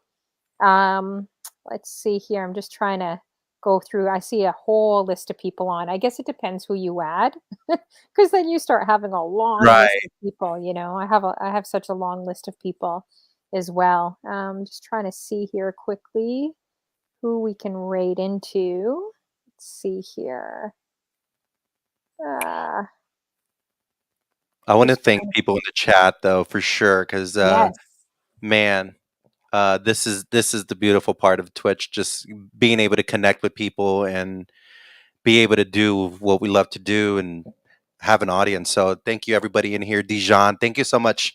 Dijon Mustard, Kayleezy, V Nava, Blade is Truth, my brother Photo Quiet, of course, Night Out 420, DJ ADM1. Make sure you follow DJ ADM1, another dope streamer here on Twitch. You guys got to follow him. He's a killer on the turntables as well. Boss Lady Katie Lash for everything she does and for keeping us going here. Who else is in here? Kitten C45, Yenta. I see you. Jugs 1011. Thank you, Jugs. Who else is here? Trying to scroll up here. That's great. You could do all my shout outs because I mash up all the names. So I love that. It's No, awesome. this Thank is you the guys best part. so much This is for the best coming part for through. me. Yeah, Mm. it was so much fun learning about you, and just hearing the radio thing always excites me too. Oh, we So have a lot. anytime I meet someone. We gotta do a part 2 to this. There's Yeah. so No, much more. we definitely need to. And I mean, when you get familiar with TikTok, if you want to do like a crazy duet in okay. Walmart or something off the wall crazy, they do these duets on TikTok, where they have one person and the other person, you could do like Okay. Toronto versus like LA or something crazy, Nice. I'm gonna take a look and at that. we could both chase cars or something, do something crazy. But doing duets are funny, like on TikTok or on Twitch, you know? We're gonna end So up in jail, honey Flo. yeah, probably. No, you're gonna end up in jail, passed out on the couch. Me, I think I'm okay. I'm good. You're okay. I You're good. know how to talk my way through it. I know how to talk my way through it. Listen, Um, your show, your stream is wonderful, and ever since I thank started you. following you, probably about a year ago, every time I jump in and I get to catch you when you're live, it's always like elevating and it's always so much better and better and better. Like everything, the stream, the way it looks, the way you present yourself, the mixing, everything is always like boom, boom. Like oh shit, like it's dope. Like it's getting better and better every single time. And that's just amazing. So big thank you to you for having me and shout out to you for just being super dope Oh, and just a thank kind you. person and Appreciate for that. everything you do for everybody here on Twitch. And man, I'm so grateful to be able to do this. I can call my mom and say, "Yo, I made it on my Honey Flow show." Right. Yeah. That's funny. But thank you so much. I really do appreciate that. Yeah. It's like you always want to try to make things better, especially with the video. There's always so much to buy. Like the next thing I want to do is buy a camera, make the camera better as well, like more like a movie type setting. Yeah. But yeah, and the Jazzy Jeff course I think will help a lot too. So Oh, I'm you're gonna love excited that. to kind of We'll do get that more as into well. production or something next time we Yeah. speak. There's so much to dig out there and other stuff, voiceover stuff, which I'm sure you'll enjoy. I did a voiceover. I'm in a video game and stuff, which is kind of your world, and Mhm. so we can get more into that stuff Oh, too. for sure, that'd be amazing. Yeah. You know what? I think I'm gonna I guess they have the Wu-Tang thing going on, Wu Wednesdays, right? I'm going to do you know who Full Blast Radio is? I am not familiar. No? Okay. Full Not Blast yet. is kind of like a real true hip hop turntablist himself too. Oh, dope. So Okay. you might appreciate his scratching, his techniques and stuff because he's a real crazy turntablist too. And he's another guy that's always supported my show. He's rated into me so many times and I can't figure it out because I call him like a Jazzy Jeff. So I'm just like, why is this guy rating into me? Like he's like a Jazzy Jeff man. But like he's always such a great supporter of all the ladies too. He does the versus battles. Like he'll play them on Twitch and Oh, have nice. Okay. a lot of people in his room watching the versus battles on Twitch. So Great. make sure you guys stick around for Full Blast Radio. If you want to say anything to the chat room while I'm setting this up, that would be Shout out awesome. everybody in here, man. I'm so appreciative. Kayleezy, she's got another dope show to The Last Stop. You got to make sure you follow her. And she would be a good guest on your program, Honey Flow, because she does so much here on Twitch and puts people on too. And just, she's a fan of hip hop and music altogether. Awesome. So shout Mhm. out to Kayleezy. You guys would definitely I'm have. gonna definitely check her out. She does a show, you said, Oh, too? yes, yes, yes. Okay, I'm gonna check Uh-huh. her out too. Which show does she do? Or which She show does do you do? it's The Last Stop, right, Kayleezy, and she puts together the one and only music festival here on Twitch, which is I Oh, just was a cool. part of a few weeks ago. It was Mhm. so amazing. Like I had a blast playing some underground hip hop, some stuff that I first started with Awesome. when I first started like doing college radio and stuff. I got Yeah, to I got to gang bang on the turntables, man. It was so much nice. fun for me. It was Well, it was amazing. if she likes underground hip hop, she's definitely gonna like Full Blast Radio then, for Oh, sure, that dope, you're dope, rating dope. into. I'm definitely gonna check her out too. So I'm gonna set up this raid right now. It's Night just Out gonna 420, Katie Lash. Thank you yes. guys so much. Thank you guys so much for coming through. I'm definitely going to check you out too in your shows. Thank you guys for coming through. It was amazing. So much fun to learn more about DJ Michael Motion. Make sure you guys add him. Great DJ, producer, and person all around. Does a great dope show. So look out for his TikToks. They will probably put him in jail. Look out for those too. So should be a lot of fun. So we will see. Okay, it looks like the raid is just coming. So stick through, guys, for the raid Full Blast Radio. He's doing like a Wu-Tang special. He plays everything, but he's a true hip hop head. So make sure you guys stay tuned. Throw up my emotes and say hi to him as well. He's another great guy. So let's see if this went through. I think it did. Yeah, we're gone. I think. All right, See. perfect. Okay, I think we're still live here too. Okay, thank you so much. It was so good. And Thank you. and have a great night. And we'll definitely touch base again. I want to do another interview with you. It was so good. Yeah. Yeah, yeah. I think I thought we were gonna because I think your world's like radio and voiceover stuff too. So I have a lot of things that I've done on on that end, like writing copy, how to write copy, and how to